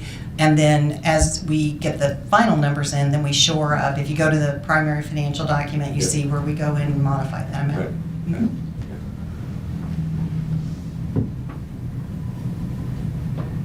Any other questions, board? All right, all those in favor say aye. Aye. All those opposed say no. Ayes have it. Next, board, I'd like a motion to approve the purchasing of a Daikin TMI mechanical equipment through the utilization of the interlocal purchasing system and necessary supplemental scope of work to complete phase 1 heating, ventilation, and air conditioning improvements for a total cost of $11,320,625 as presented. Second. Mr. Stutzer. Good evening, Board. Before I present to you, I just want to acknowledge an individual that's here with us this evening that's been just a phenomenal partner to get us to where we're at today. We've been really working at this for the last 6 months, if not a little bit longer, to provide the Board with information and also be able to look back and look at what we currently have and specifications. So I'd like to just acknowledge Mr. Jeff Escott. He's with Daikin TMI, and appreciate he and all of his team's efforts. So we'll jump right into it. Much of this you will have already seen from the November Board of Education meeting, but as we always like to do, just repaint the picture for you and flavor in new information that we may not have shared at the previous meeting, and then hopefully get to the recommendations. So once again, this is the timeline. Again, I won't go through every single piece here, but a couple of key things. Really pending the necessary approvals. Construction date would really start immediately after the last day of school, and substantial completion is August 8th of 2025 for the 5 sites. Again, as a reminder, these are the 5 sites. The year the equipment was installed, as you see on all 5 of them, the useful life has expired, and we range anywhere from 25 to 31 years of life cycle service on those, so we are overdue, and we're on borrowed time, as I shared with you guys at the November 21st board meeting. Again, what you'll be approving or considering for approval is equipment and supplemental scopes. Those are articulated here. Then this is the project pricing by location, and so you'll see those individual line items that will tally up for a total of $11,320,625. And then we just released the demo and installation package. It hit the streets yesterday, actually, and we've shared that with all of our partners out there, including the Tri-County Labor Club. We will have a mandatory pre-bid meeting. We actually just moved the date because we have 3 other bid packages that the board had approved us to let bids on that open on the 17th, and there's just a conflict. Some of those contractors are going to be in both at both pre-bid meeting at the bid opening for the 2 auditoriums and the multi-purpose wrestling facilities, so we ended up moving the pre-bid meeting for the mechanical. So public bid opening, and that pre-bid meeting is mandatory, and the reason for that is the logistical balance and making sure that everybody that is interested in that project has all the necessary information and knows that the district is purchasing the equipment and the supplemental scopes. That way their scopes are high and tight in terms of what they are going to deliver on bid day. Then the public bid opening will be held on January 3rd, and then a recommendation will be made at the January 16th board meeting, pending a successful bid opening for the demo and installation. So as we've noted before at the previous board meeting, in the event the bids are higher than the pricing we already have from the TIPS interlocal purchasing system, then we would utilize the TIPS pricing model to bring forward a recommendation. So the recommendation this evening is we recommend approving Daikin TMI as to purchase mechanical equipment through the utilization of the interlocal purchasing system and the necessary supplemental scopes for the phase 1 heating, ventilation, and air conditioning improvements at those 5 sites for a total cost of $11,320,625. And then we'll come back to you in January pending the demo and installation of the equipment with the recommendation. So with that, I'd be happy to answer any questions or clarify anything that I've shared with the board. Yeah, maybe it's not clear to me. When you put on your first slide, one of your first slides, if you can go back to that, I think you said would start 325 or 324 to 328. Yes, so some of that, just in order to have kind of the framework set up, that'll be spring break, so we'll get above ceilings and just double check some things. There might be some preliminary things that we could potentially advance just from running some electrical lines for the controls, those types of things that need to be done above ceiling. And if we can get that infrastructure first in there, the mechanical bigger pieces will come in. Okay, but I think maybe it was the next slide. It said that it wouldn't be completed until construction start date. Never mind. I thought that was when it was being started in March, and it wouldn't be finished until the end of May. Never mind, my bad. Okay, I got it. I was thinking that they wouldn't have any air conditioning from March through the end of school. That's not the case. Yeah, okay, thank you. Any other questions? Anything else, board? Thank you. All right, thank you. All those in favor say aye. Aye. All those opposed say no. Ayes have it. I'd like a motion to approve the purchases as presented. So moved. Second. All those in favor say aye. Aye. All those in favor say no. Ayes have it. Next, we have information on our Safe Schools Assessment. Ms. Embry. Thank you very much. So as you know, we had the pleasure of receiving a report from Mr. John McDonald, who is the Chief Operating Officer for the Center of Education Safety. Also accompanying him in our closed session meeting is Mr. Glenn Moore, who is now here with us this evening to provide the update publicly.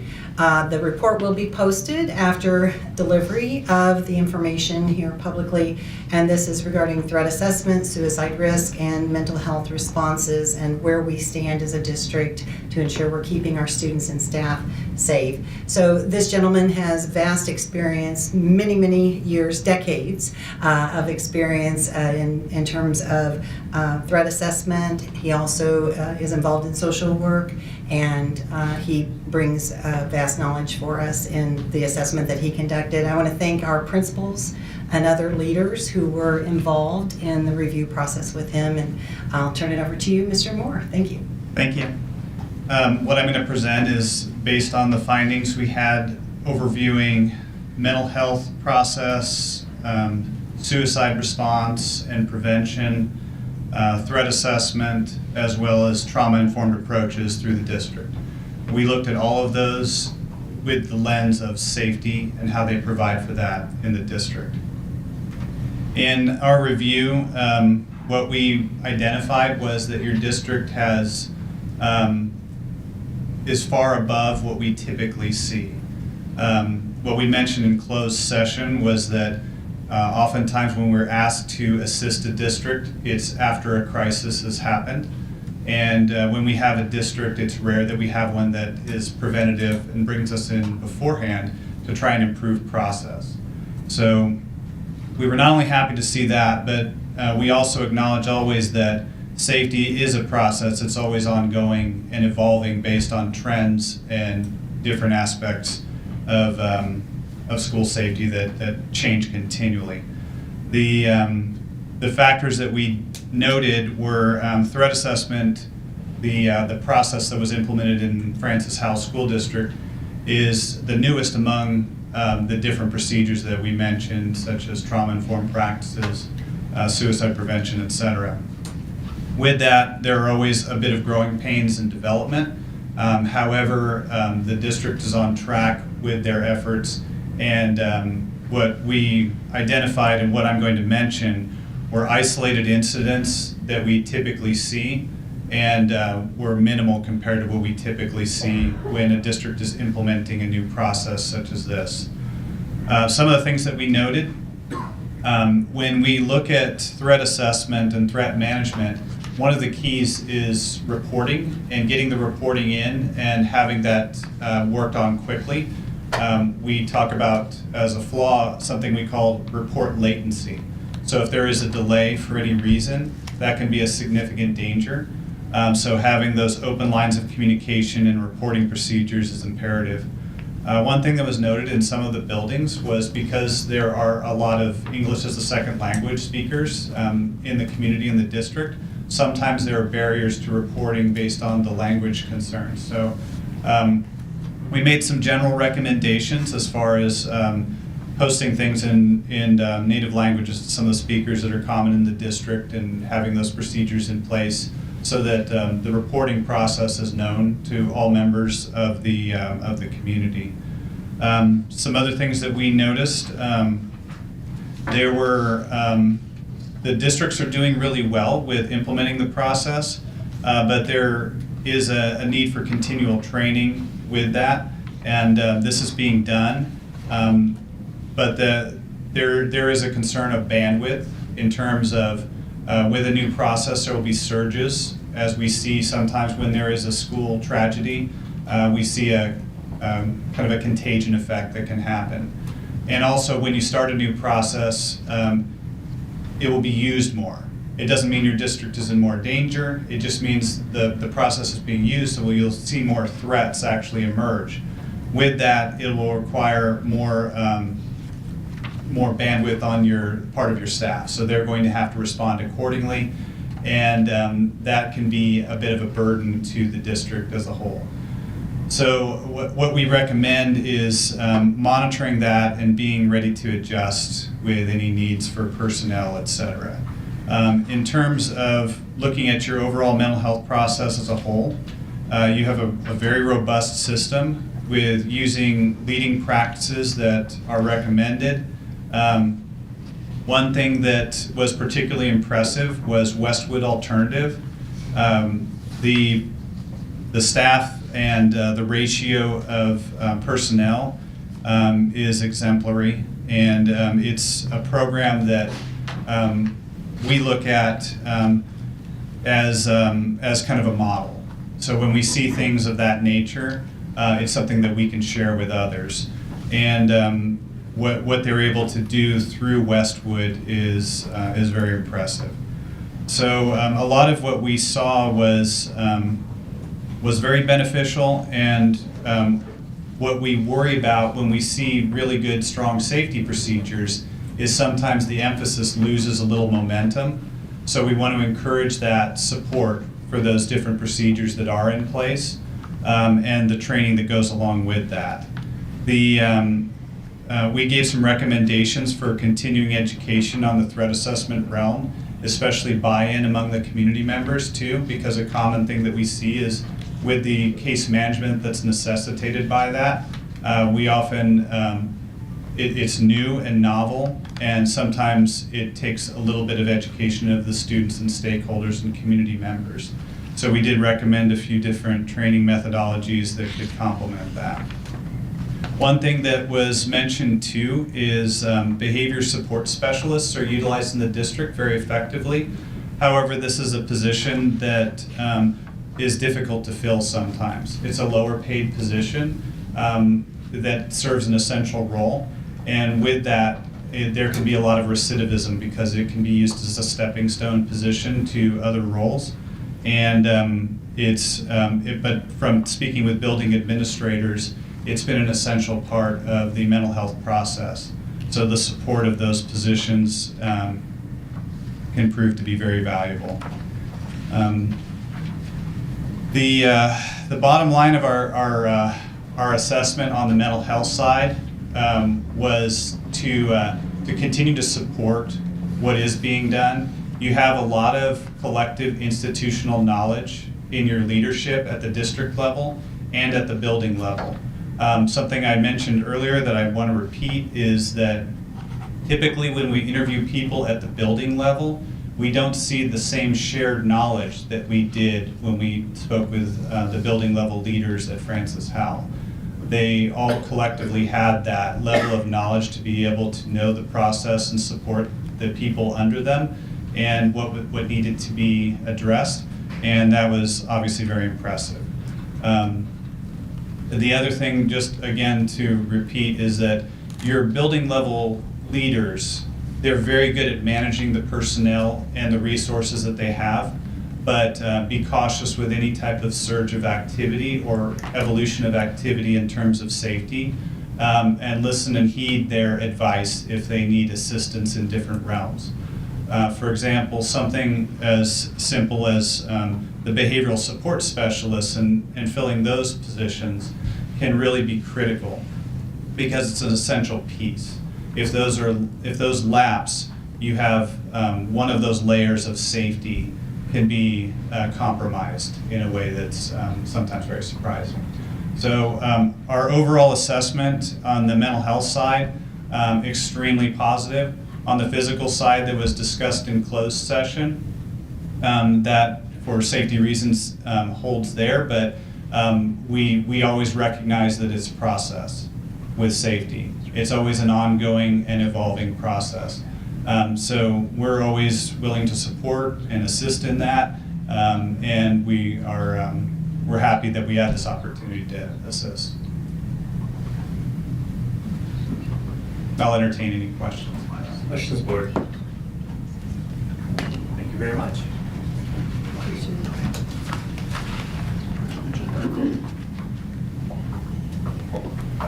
Did you have a question? Question? One moment. Student question. Our student representative heard of something that is used at another school district and just want to ask if you're aware of that and to give us information on that. So when I attended Lewis and Clark Career Center, there was one feature there that they had, and it was included with their intruder drill. It's called a safe defend box. Have you heard of it? Yes. That's one thing that I saw there, and it was actually very cool. And I would say it would help in more situations if a school is at threat. And I was just wondering what your thoughts were on it. So can you explain what's included in the safe defend box, because they're a little different for some districts? Yeah, so for the St. Charles School District, they had, and it was a strobing flashlight, baton, and I believe pepper spray, if I have that right, but I think that's all it was.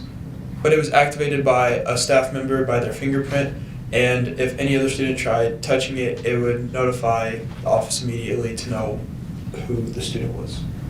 There are various versions of those, and some districts have employed them with great success. Others are cautionary about them. And we gave some recommendations that were in closed session regarding some of the security procedures for physical security and response.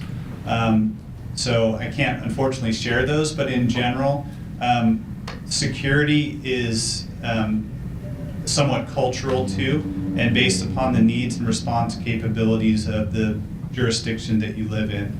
So there are very few things that we say, no, don't do that.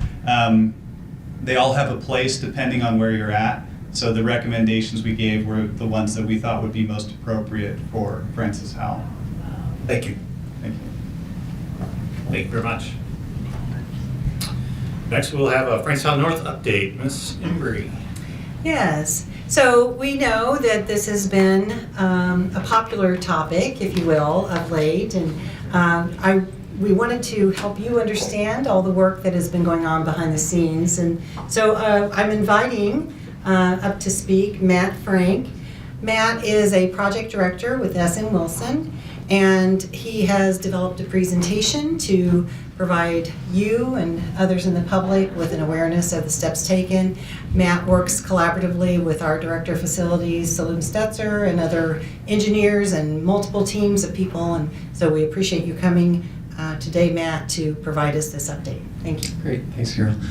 It's nice to see everybody tonight, and I'm sure most of you, if not all of you, have heard of the sewer odor that's been experienced at Francis Howell North. And so I wanted to come tonight just to talk through it, give you an update, what we've done, where we're at today, and just kind of what's going on. So I think most people would think there's a sewer gas odor, it's pretty easy to solve. We've all experienced probably in our own homes. It's present, it's there. The closer you get to the source, it becomes clear. You identify it and you can fix it. It's pretty easy. However, this issue is much more like chasing a ghost. The odor appears, and then sometimes within minutes it's gone. Sometimes it's gone for days and then reappears in a different portion of the building. Makes it really, really challenging to figure out the source. We have engaged engineers. We've talked to engineers that have been in business 40, 50 years, subcontractors, other consultants, and everyone's pretty complex on what the source is. So we've been at it.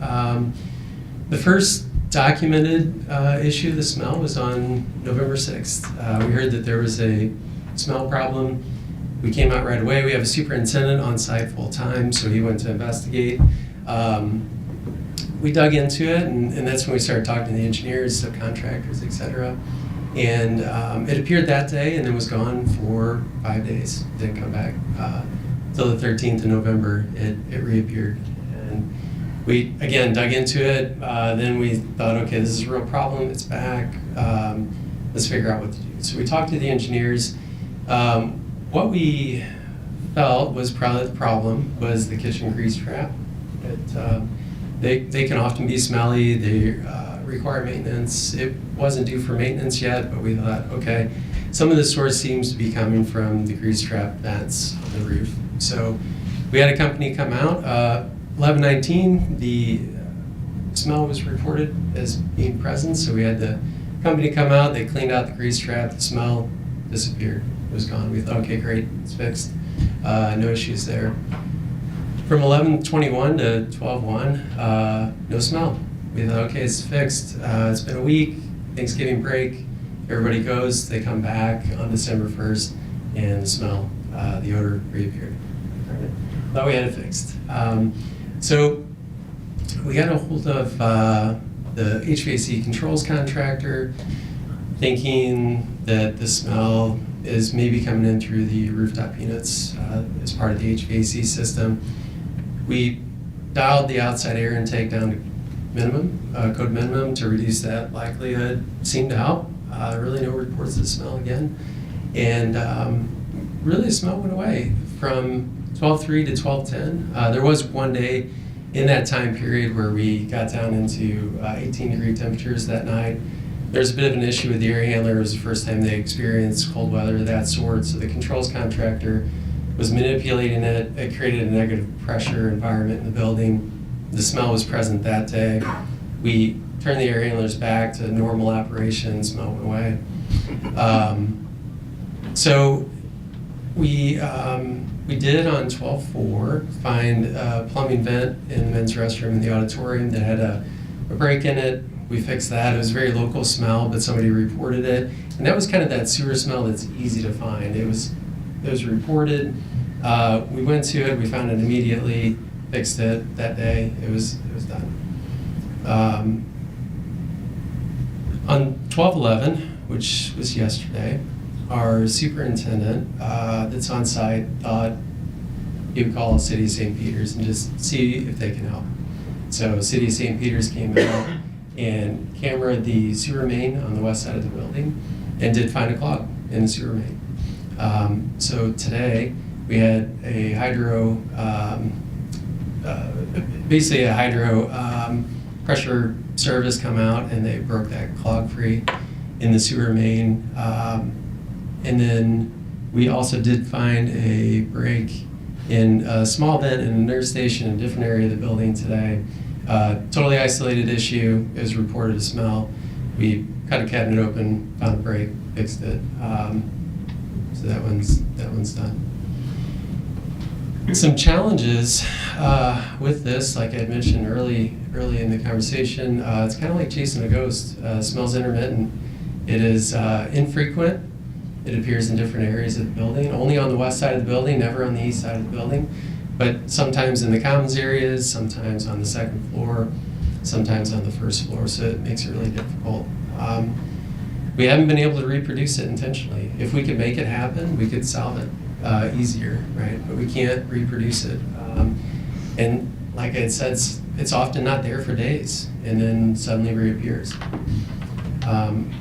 We also have an intelligent HVAC system in the building. It's a great system, works great for economy, for heating and cooling, but it does make it difficult to find problems like this. We had identified that it's most likely coming through the HVAC system, but there's a lot of components to it. It changes fan speeds depending on weather temperature. It changes how much outside air it brings in versus not, depending on conditions, so it just makes it even more complicated to figure out. Some actions that we have performed, I've mentioned some of them, but we have a superintendent on site every day, 40 hours a week there. If a smell is reported, within minutes, he's going to investigate it. And so we are there. We're there every day. We have had meetings with McClure Engineering, the HVAC controls contractor, plumbing contractors, Haberberger and Hageman, that both worked on the project, and other third parties, consultants, to try to figure this out. Truthfully, everyone that we've talked to had a few ideas. There are things that we've already tried. No clear solution. We did clean out the grease interceptor. We removed the grease interceptor. We removed 1,000 gallons of grease and water out of that. It did seem to work at the time, but then it reappeared. The plumbing systems on the west side of the building, we smoke tested the plumbing systems in the building on 3 occasions. We had a company come out and they applied smoke to the vent stacks on the roof. They basically charged the plumbing system with smoke. If there was any break in the building on the west side, smoke would be identified. We had ceiling tiles pulled out. Francis Howell district people were there. We had plumbers there. We had the engineer there. Our superintendents, everybody looked, and there was no smoke in the building. Plumbing systems completely intact on the west side of the building. As a temporary measure, we did order some Odor charcoal vent pipe filters, and those basically are charcoal filters that you put on a vent cap on the roof, absorb smell that comes out of it to a point. I mean, they're not foolproof, but something in the interim to find a solution while we figure this out. And then, like I said, we did have the City of St. Peter's come out, and they cameraed the line and found a clog in the sewer main on the west side of the building. And then we did order some air admittance valves as well. If none of that works, they're basically a one-way valve that allows air into the vent but not out. So we have those as a backup to install if need be. Fortunately, like I mentioned, City of St. Peter's came out and cameraed the line. We think we probably found the cause and hopefully solved it today. We are cautiously optimistic that the problem is resolved. Like I had said, we've only ever had a smell on the west side of the building. There's a sewer main that runs along the east side of the building, on the outside of the building. There's a sewer main that runs along the west side of the building, exterior. The sewer main on the west side had a major clog in it. We did clean that out today. So those things would suggest to us that that is a likely cause. It's an identifiable problem. It shouldn't be there. We cleaned it out today. We did go up on the roof. Previously, the roof was smelling. Is the truth. You go up on the roof, and it did just smell bad in some areas. It would come and go, but that's not really normal for a roof. Been on a lot of roofs in my career, and they're usually not smelly, but this one was. on the west side. So we hydroflushed the line at noon today, went up on the roof didn't smell, and not only that, previously the air coming out of the roof vents was either neutral or it was coming out of the vent. It really should be going into the vent. We went up there today, air is going into the vent stacks with the clog out of the way. So we think, again, a good indicator that the problem is solved. Now we are scheduling next week for the company to come out and camera the lines to see if there's any reason to suggest that a clog may reappear. We don't think there is, but just extra assurance, we're going to take that step next week.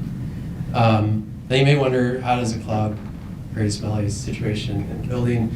I don't want to talk about that here, just to help everybody understand a little bit. So this is a wave machine, but I think it represents what happens in the pipe. So the first picture here, this would be a sloped sewer main, which they slope so the water runs downhill.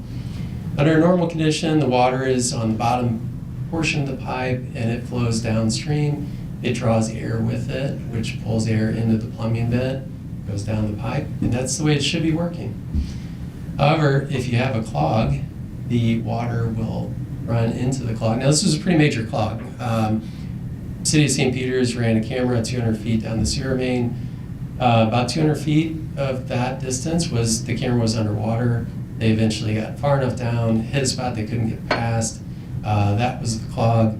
They pulled the camera back out. We hydroflushed it today, got the clog free. But it was a pretty major clog. So if you have the kitchen in operation, they're using a lot of water, classes change periods, all the students go to the restroom, flush toilets, you're going to get a bunch of water flowing down the sewer. Now, when that water runs into that clog, it's going to dam up, and then like the third picture, it's going to flow backwards on the pipe. Now, in that backwards flow, what that's going to do is push that super smelly air back through the plumbing vent system to the roof, where it can be sucked into the air handler, the outside air intake on the air handlers. We think that's why the smell is intermittent and it appears in different areas. There's 20 air handlers on the roof. There's more plumbing vents than that. There's probably 40 plumbing vents on the roof. So depending on the motion of the water, what's going on with the students, and the staff and the water usage, where that sewer gas puffs out of the vent, which air handler is running harder at that time, all are variables on where the smell may get sucked into. It also explains why the smell's there and then it's gone. If it's coming through the supply ducts, you would experience a smell at the speed of the airflow into the room, and then as fast as that air is changed out of the room, the smell's gone. Which I personally was on site last two Thursdays ago, and one of the teachers called and said, my room has a smell in it. By the time that me and two other people got from the main office to the teacher's room, there was no smell. And we walked out to the end of the corridor on the roof, check out the air handlers, do some exploration. The teacher came down the corridor and said, "Smells bad, let's go look at it." Walked down the corridor, smell gone by the time we got there. So it just illustrates how quickly the smell comes and goes. So we think that now that the roof is not smelled, the clog's gone, right? So water can go downstream, it draws air with it, the air is going the correct way down the vent. We think the problem should be resolved. We'll know in about a week, fingers crossed the smell doesn't come back. This is a kind of a nice picture. It's video, but these are some snapshots of it. When we were smoke testing the vent system, we had the smoke system up there, and one of our superintendents took a video of the wind. So you can see that the black pipe sticking out of the roof with the hose to it, that is a plumbing vent. It does have the smoke system attached to it. The second photo, you can see the air handler, and that's the outside air intake, kind of that louvered section that you see there. So the smoke representing smell that would be coming out of the vent, as the wind shifts, the wind blows it into the outside air intake, and as the wind shifts, it blows it away. So another variable of why this was so challenging to figure out. So So long story short, we think we have it fixed. Why the clog? There was a clog. It's gone. It was outside the building, and hopefully that's the end of it. But I know it's been a nuisance to the district, and we've really been exhausting ourselves trying to figure this out. It's just very unusual, and usually you wouldn't look to the exterior main. Clog is a problem for smell inside the building. So hopefully that sheds some light on the issue. I'm happy to answer questions. I understand you may have some. Any idea what caused the clog so we can prevent it in the future? Well, we do. We have a really good idea. We did pull a brick out of the sewer main. Now, oddly, first thought is somebody threw a brick in there during construction. The strange thing is the brick didn't come from the job site. How we know that is it was a modular brick, which is a residential size brick. The only bricks on this building are jumbo bricks, which are a commercial size brick. They're a larger brick. It was also a brick that had mortar on the edges that would tell you that it was installed in a radius pattern similar to like a little garden structure somebody would build around their mailbox or in their front yard, something like that. So that it 100% didn't come from the job site. We'll probably never know how it got into the sewer main. But we did pull it out, and we're confident that that was the source of the clog. So don't flush bricks. Yes. You can make some jokes about it, but yeah, don't. It's also, I think, something to point out that Matt shared with us. Really, this is a blessing in disguise because that type of clog could have also led to sewer backing into the building at some point, which would have been even worse than the odor we were experiencing. Yeah, and that would have happened. I mean, truthfully, it was a pretty major clog, and it was getting worse. It was backed up 200 feet into the sewer pipe. Did they go further than that to make sure that there's no other clogs beyond? We did. Yeah, so we pulled the manholes all the way down the line, and water was flowing very well. So everything's working great now. But yeah, as I mentioned, hopefully our noses took us to a spot that prevented a more major problem, so a little silver lining in the issue. Are there any pump stations or lift stations on the site, or is it all gravity? It's all gravity. Yeah. It all flows to the south. Any additional questions, Board? Thank you very much for the update. Great, thanks. Next, I'll turn it over to Ms. Simpkins for an information on the staffing plan. Good evening, Board. I am excited to chat with you today about our staffing presentation and what I believe is our most valuable resource. We talked about some money and some facilities, but we're here today to talk about people and all the great people that do all the great work for our students. So first, I thought I would talk with you just a little bit about our process. Executive Cabinet really begins to have discussion about the next school year's plan as early as October. Dr. Rich and I, our Director of Human Resource, and I begin going out to each building to talk with our building leaders about the needs that they're expressing and what they need to have successful programs in their building. And we develop an initial plan that is then reviewed by our senior leadership team. Throughout conversations this year with each of our leaders, we shared the intent of presenting a status quo staffing plan to you. With only minor changes, and so we really asked them to focus on what were their critical needs for the next school year to run their buildings and have successful school programs. If we were able to address all of the needs that they expressed this year, our plan would include about 30 additional FTEs for teachers and about 37 positions on the support staff side. But as we continue, we are going to review those requests.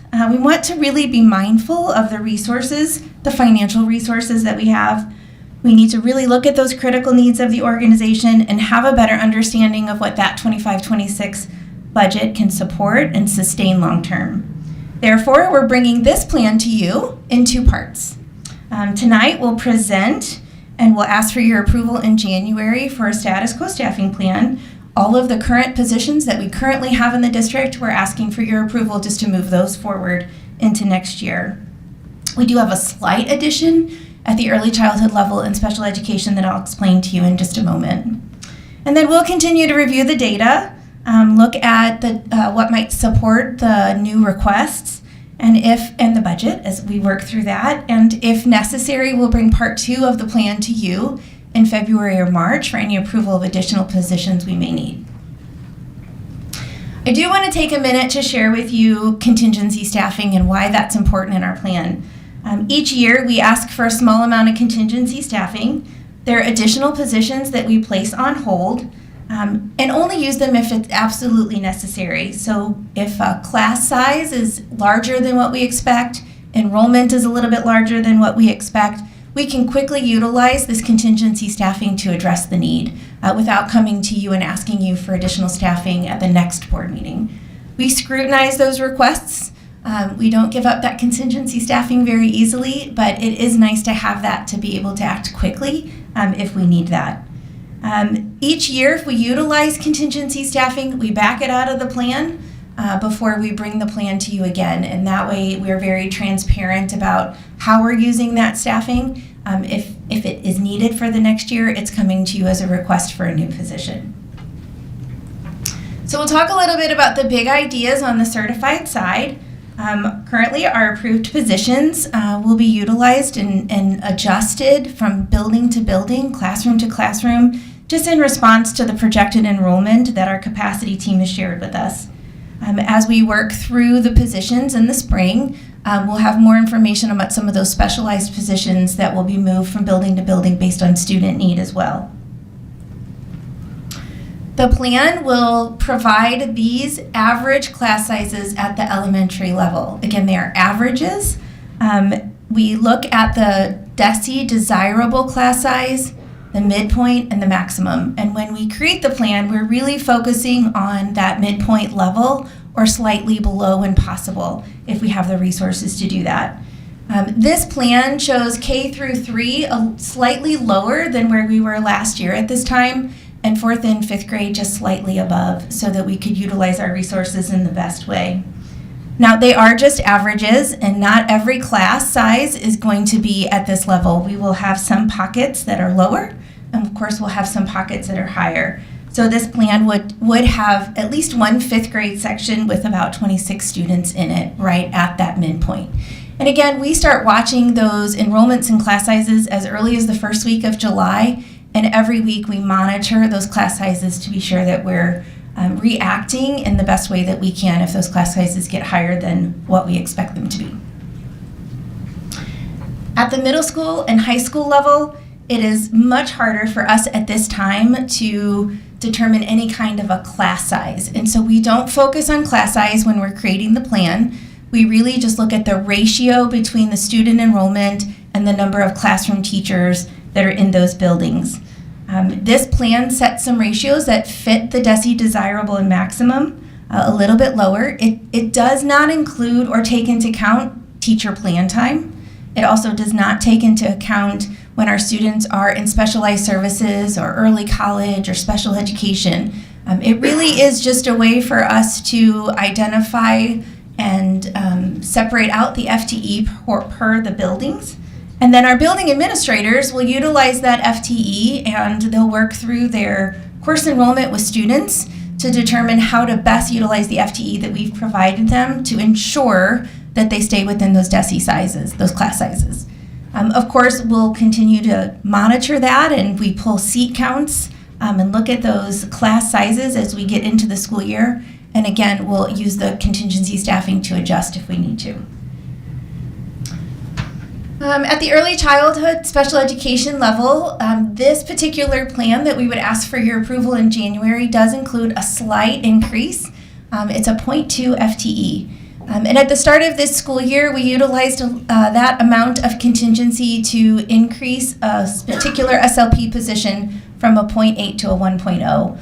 We really needed that employee to be a full-time employee. And so just asking for your permission to keep that contingency in this plan so that position will stay full-time. It's a cost of about $14,200 as we go into the staffing budget.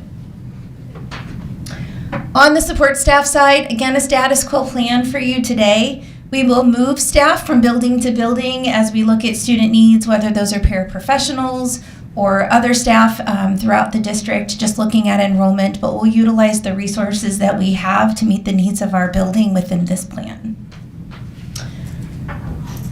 So really not a lot of change right now at this time. Just that slight change in early childhood staffing with an increase of about $14,106. And then our plan will be to refine any requests and bring those back to you in February or March for any additional positions that we feel like we have the data to support and the resources to sustain. So I'm happy to answer any questions that you might have about the status quo staffing plan. Questions for Yes, I was just wondering if we're taking into account the extra cost for moving to desirable in all class sizes? We have not moved to desirable in all class sizes. What the Could we? cost would be? It was significant. We have looked at that in the past. It would take a significant number of teachers to do that at an exorbitant cost that we were not able to handle. You think we could look at that in some areas that really needed, ones that we think needed the most? We can definitely take a look at it and see what those costs would be. Because I know class size makes a big impact on student success. Absolutely. We have a good opportunity as part of the strategic planning work that will also happen this spring, as Ms. Simpkin said, to really look at what are those areas of focus, both for the board and for the community. Understanding that there's always a finite level of resources, and really it is a prioritization of where we believe we'd have the greatest impact in moving our students forward and supporting our staff. So we can absolutely entertain that and look at it as we move forward. I think that'd be great. Any questions, board? Just as we look at class size, as we look at this, we have a finite amount of classrooms within each building, and I know in most of them we're full. So, so yeah, certainly prioritizing that, but hope that we'll consider that as well. Quick question. Last year, we added 5 middle school math interventionists. We did. That is included in this plan as part of the status quo plan. Okay, so that's what I wanted to double check, because we were ambitious. We put together, or you put together, the plan for the school performance. And I wondered, has there been an evaluation? Are those 5 enough? Is that going to help us moving forward with achieving the results that you want? Yeah, that'll be an ongoing process. I would say that, we're just beginning of December, and so when we think about the benchmarking process and data piece, it's still early in the year for some of that. We also knew in this first year, while we'll be looking at outcomes, right now it's also looking at kind of the input. So the number of students being served, what does that look like in the scheduling, just knowing that with the positions being new and the resources being new, we want to look at that. But yes, on both sides, are these the right positions? Are they serving our students and getting the outcomes we want? And will we potentially need more such positions, whether at the middle school or the high school level, to support students as they move throughout the levels? Yeah. Well, as we move forward, Director Harmon will be happy to share that with the board. Anything else? Thanks, Thank board. you, I Ms. look forward to seeing you in February or March. Just for community's reference, there's quite a number of first read policies on the agenda as information for anybody interested in reading through policies and providing any feedback. And we also have a number of second reads. The board would like a motion to approve the policies and regulations as presented. Second. All those in favor say aye. Aye. All those opposed say no. Ayes have it. We also have policy and regulation 0360. Board would like a motion to approve policy and regulation 0360 as presented. I have a question or point of order or whatever. I was a music teacher. This question, time for questions, discussion. I was just wondering, I should have, sorry, that's my. I can use that excuse a lot. I was just wondering, since we make changes since the first read, if it should now be a first read again. In my mind, that makes sense. I mean, I think as a board, we have many options we can go through. I don't know So that I was we've wondering done if that that- many times unless there's been a drastic change to the policy. Well, I was just wondering about if we could name the collective bargaining organization, name them, who we use right now, and put that in the language. Like, and if it changes, how we've changed names before on different policies, that people that run that policy, you know what I'm saying? I would say generally in policy, you try not to put specifics and more generalized that you Well, might have to change? we've voted on a lot where they've just changed the name. Do you recall? Titles. Yeah. We've changed titles. Yeah, so we've made changes. I'm just saying, since they are the collective bargaining agency, I think that would make them feel good. Are you making a motion to change that? Well, see, I thought we should change it to first read so we can, I don't know, do that. You tell me. But we have a motion right now to approve it, so we either have to have a motion to table it or a motion to amend it. Oh, okay, I would make a motion to amend it. Make a motion to amend it. What Yeah. language? Just to amend that. That there, it's named, the people that do the collective bargaining are FHA and FESPA.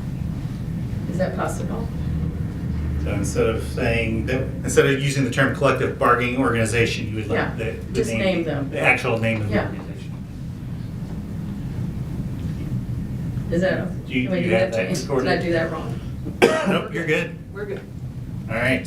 We have a second on that motion. Second. Motion by Director Owens and a second by Director Blair. Any discussion, board?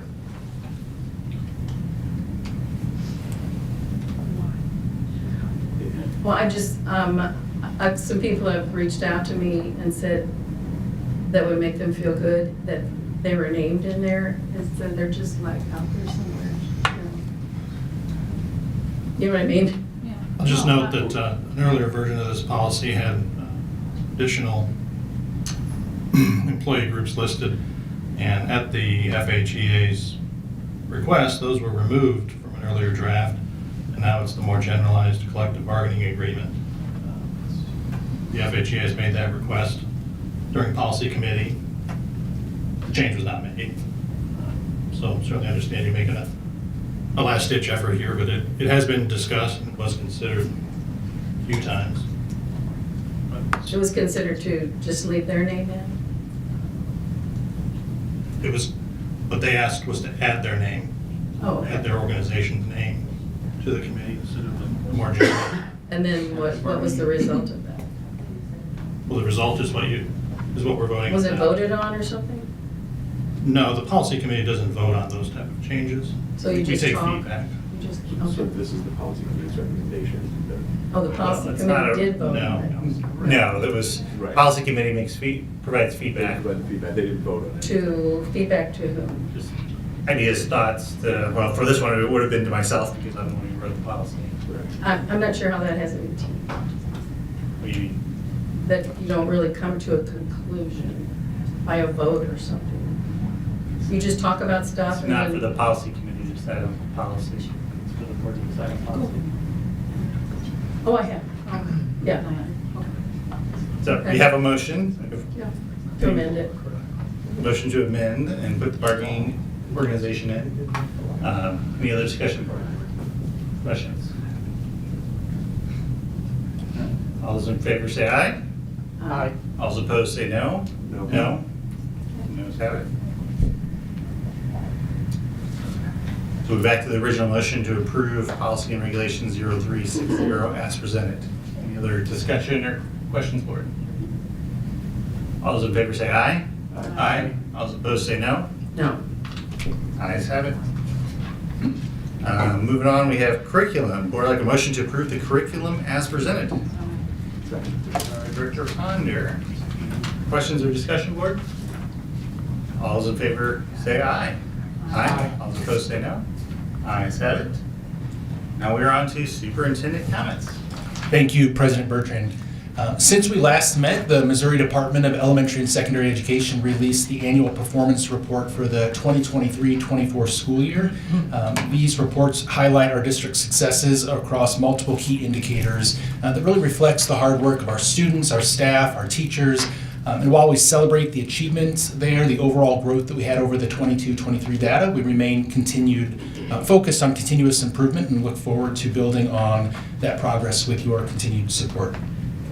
I want to make sure that everyone is aware that this Saturday, December 14th, from 10 to 1 o'clock in the Francis Howell North Athletic Commons, the district will be hosting its annual Community Resource Fair. This event is put on and really made possible by our alternative learning department and several community partners.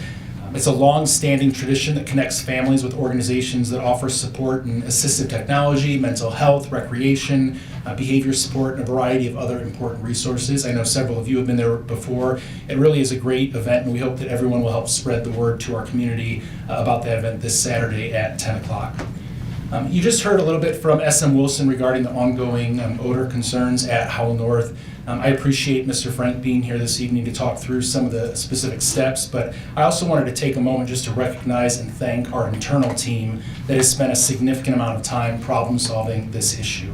Mr. Fletcher and the district and building FHEA reps for North and for the district, Mr. Stutzer and members of the facilities team, Mr. Delaney and Ms. Embry have all spent many hours really sharing information, trying to come together, visiting the school and working to understand and resolve this. None of us have been thrilled with how long it's taken, and really whether it's one teacher or student or many, it's not acceptable, and we're happy that they believe they have now identified what the source is and optimistic that that is the end of it. But I think it really reflects our ability to come together around the topic and really focus and work together to problem solve. The district is officially closed this year from December 24th through January 1st. Which is new, and we are excited and thrilled that this will provide a well-deserved break for most of our employees. But the reality is, as a school district, we are never completely closed. I want to acknowledge that there are several maintenance projects that still need to be completed, and our buildings have to be monitored, and especially during cold weather and over breaks. We have student athletic teams that will continue to compete, and that requires coaches, that requires some bus drivers and additional supervision and custodians in the building. Ms. Hepler and Ms. Jones will be here on December 31st from 4 to 5 p.m. to close board candidate filing. And so while it is a break and we're excited to be closed, there are people that will continue to serve the district over that, and I wanted to acknowledge that. As we enter our last week before break, there are still many concerts, parties, and other community events that I hope you, our staff, our parents, and families get to take a part of. They're special moments, and it's a lot of energy and excitement in the district. So I hope that our teachers, our staff, our administrators, and our families are able to enjoy the winter break and enjoy time with their loved ones throughout the holiday season. Thank you. On to board comments. Any board comments? I'll say something just really briefly. Last Friday, I visited Francis Howell North to be able to respond to some of the teacher concerns regarding the smell. I was part of the conversation with Principal Fletcher. When I arrived, I walked into a fire drill or fire alarm, and when I was supposed to go inside, all these students walked out, and I was standing outside for 30 minutes with a bunch of high schoolers without like long sleeve shirts or jackets on, and I was freezing, but I couldn't show it. So I was just cold and watching the teachers just care for the students, which was really cool, and no pun intended. And then went inside and was able to watch the FH and admin team just deal with the after effects of where to get the students to what class, students trying to get checked out. And I saw a handful of admin be able to navigate a situation with class, urgency, and tact. And I wasn't there to judge them or grade them. I was just there watching it all. And I just saw in that moment, they gave clear, direct instructions. They brought the temperature down. It was just really cool to see. And then after that, I did walk around with Principal Fletcher to see where the smells do take place. When I was there, I didn't smell it, but he did show me the different places. And I want to reiterate what Superintendent Rumpus just said. There's just been a lot of effort that's been going on, and I can see the pain in Principal Fletcher's eyes to be like, I hate this. I hate that this is happening.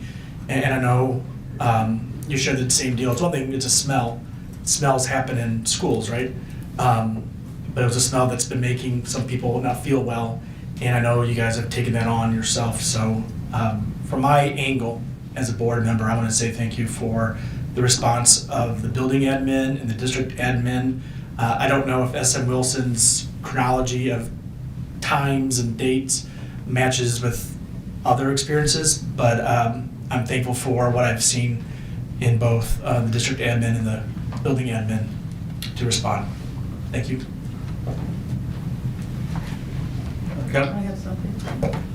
I also got to go to 2 basketball games this week, Francis Howell. Unfortunately, my grandsons were playing on the opposing teams. I won't tell you the scores, but everybody did a great job. And I was cheering softly for Howell and loudly for my grandsons. I just have to do that. But anyway, also, to kick off the holiday season, I attended a Thanksgiving dinner at the famous Westwood Trail Academy that we heard about tonight. I was greeted by the SRO who generously donated the turkey for the dinner and the principal who was eager to share what was going on at Westwood. I was impressed by the generosity of the staff in preparing and serving this delicious meal for students and families and their teachers, counselors, and paraprofessionals. There was a full house of happy students. The most impressive takeaway from this gathering was the joy expressed by each and every staff member I spoke with. I found that unusual. They all spoke of the love they have for their jobs in service to the students at Westwood. I could feel the caring climate and the camaraderie that makes them a family on a mission to make their students' lives better. Their passion for their work does make a difference every day and does make this world a better place. Thank you, Westwood, for showing us that successful teaching isn't just about dispensing knowledge. Your caring compassion and service is a lesson for all of us.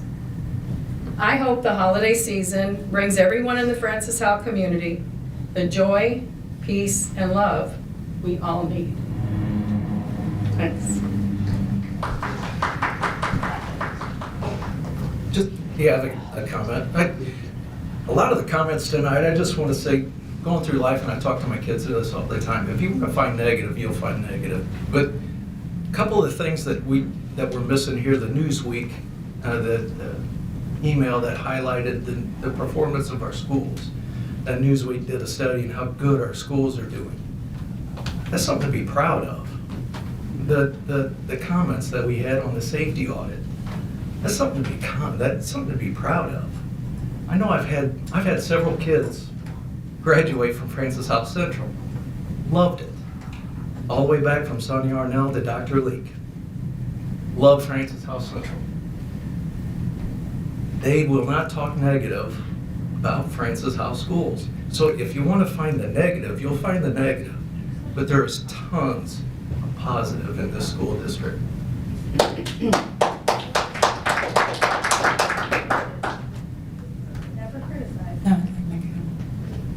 First, I'd like to address the large amount that this district spends on legal fees. The lawyers are a needed asset for the operations of a district this size. They should not be the first go-to for advice. Some issues can be discussed and waded through with nothing more than common sense. I would like to encourage any and all who have regular access to attorneys to think about the cost of an attorney phone call when it could be avoided by either contacting an expert in that specific area or by plain old common sense. Next, I'd like to address our ever-increasing insurance costs. They have gone up significantly over previous years. I also read on the internet, so it has to be true, that's sarcasm, that our insurance company Music has capped coverage over certain issues. I had not previously heard or understood this. If this is true, I look to our supremely competent CFO to look toward other options that may, I know you alluded to this, that may be more reasonable in cost and are more financially supportive. Our cost this year to Music, as you heard earlier, is $4,450,010. It's a huge sum of money for them to turn down our max out coverage. If the opposite of this is true, and they are not limiting coverage, then I still think it wise to search out more options. I understand that they have been our insurance carrier for many years. I'd like to thank Mr. Baker and Mr. Jaworski for taking the time to speak to us this evening. I will continue to support a common sense bathroom and locker room policy. It's imperative to the vast majority of people that I hear from that they are in favor of such a policy and don't understand the reason for waiting. Recently in Montgomery County, Pennsylvania, a young transgender man targeted and physically attacked a young lady in the lunchroom. Why would he do that? Because she had previously... Point of order. You can interrupt, but we can't. This is our boardroom, not your courtroom. He made up a hit list and she ended up in the hospital. Without a proper policy in place, there is no governance of safety and privacy in our student bathrooms. The Blue Springs School District transgender case being cited in other communications as a reason to wait to adopt a bathroom policy is currently being appealed to the Missouri Supreme Court. The award is. Members of the Board of Education have been waiting for a definitive ruling from the MSC. However, none has been given, and this case continues to stall. The Blue Springs case being appealed is very different from the FHSD previous proposed policy. That case is distinct and not a reasonable alternative to not passing a policy. Since cross-sex bathroom usage has been verified at multiple schools in our district, many of our parents have expressed concern about the fact that there is no policy directing bathroom usage. By waiting and not furnishing a common-sense bathroom and locker room policy, the female students in our district are being told that their needs for privacy and safety must take a back seat to the needs of any male wanting to occupy their bathroom and locker room. Our male and female students deserve better. Not only that, but this morning a press release was issued by Mary Catherine Martin, a Harvard-trained and Harvard Law Review member attorney, urging Francis Howell to adopt a similar policy to the one adopted by Wentzville and which was made active on April 1st, 2024. That is their policy 1750, and it's available to anyone visiting their website. The press release states that we already have a policy which is evidenced by uniform signage throughout our district's school buildings. It goes on to say that the district is not free to ignore this problem, as some of you have written to us and asked that we forget about 2116. It says our students' safety is threatened every day by the district's failure to either enforce its current policy or adopt a new one that protects every FHSD student. There are copies available. Oh, there's no copies here. I'm sorry. Asked Jane. Never mind. There's no copies here. You can get it online. I'm not breaking any sunshine laws by requesting a motion continually, and Robert's Rules of Order specifically says I have the right to continually bring this motion forward, even if it is incorrectly denied. A failure to second this motion I'm about to make is a vote for the chaos in the bathroom and locker rooms to continue until everyone realizes the damage that is occurring to our young ladies who are voiceless, or they are scared to speak up. This is the biggest case of misogyny I have ever seen, and I will not be quiet nor complacent in protecting them. For those of you that listen to the radio, thank you. I promise you I will not be silenced. For these reasons, I make the motion to bring a copycat of Wentzville School District's bathroom policy to next month's agenda as a first read. And I would say that motion is out of order. Why is it out of order? This is not the time to be making those kinds of motions. According to Robert's Rules of Order and to other parliamentarians, it is the proper time. So your opinion is your opinion. This is the correct time. So again, I'll make the motion to bring a copycat of Wentzville School District's bathroom policy to next month's agenda as a first read. So I need a second. Any other board commentary? All right. I would just like to say a few things. Just thanks to everybody for the hard work as we enter the end of the year. We ideally won't be seeing the board for till next year. So hope everybody has happy holidays and Merry Christmas and spends a lot of good time with friends and family and gets the rest and relaxation they deserve. Or like a motion to adjourn open session and re-enter closed session. So all those in favor say aye. Aye. Thank you, everybody.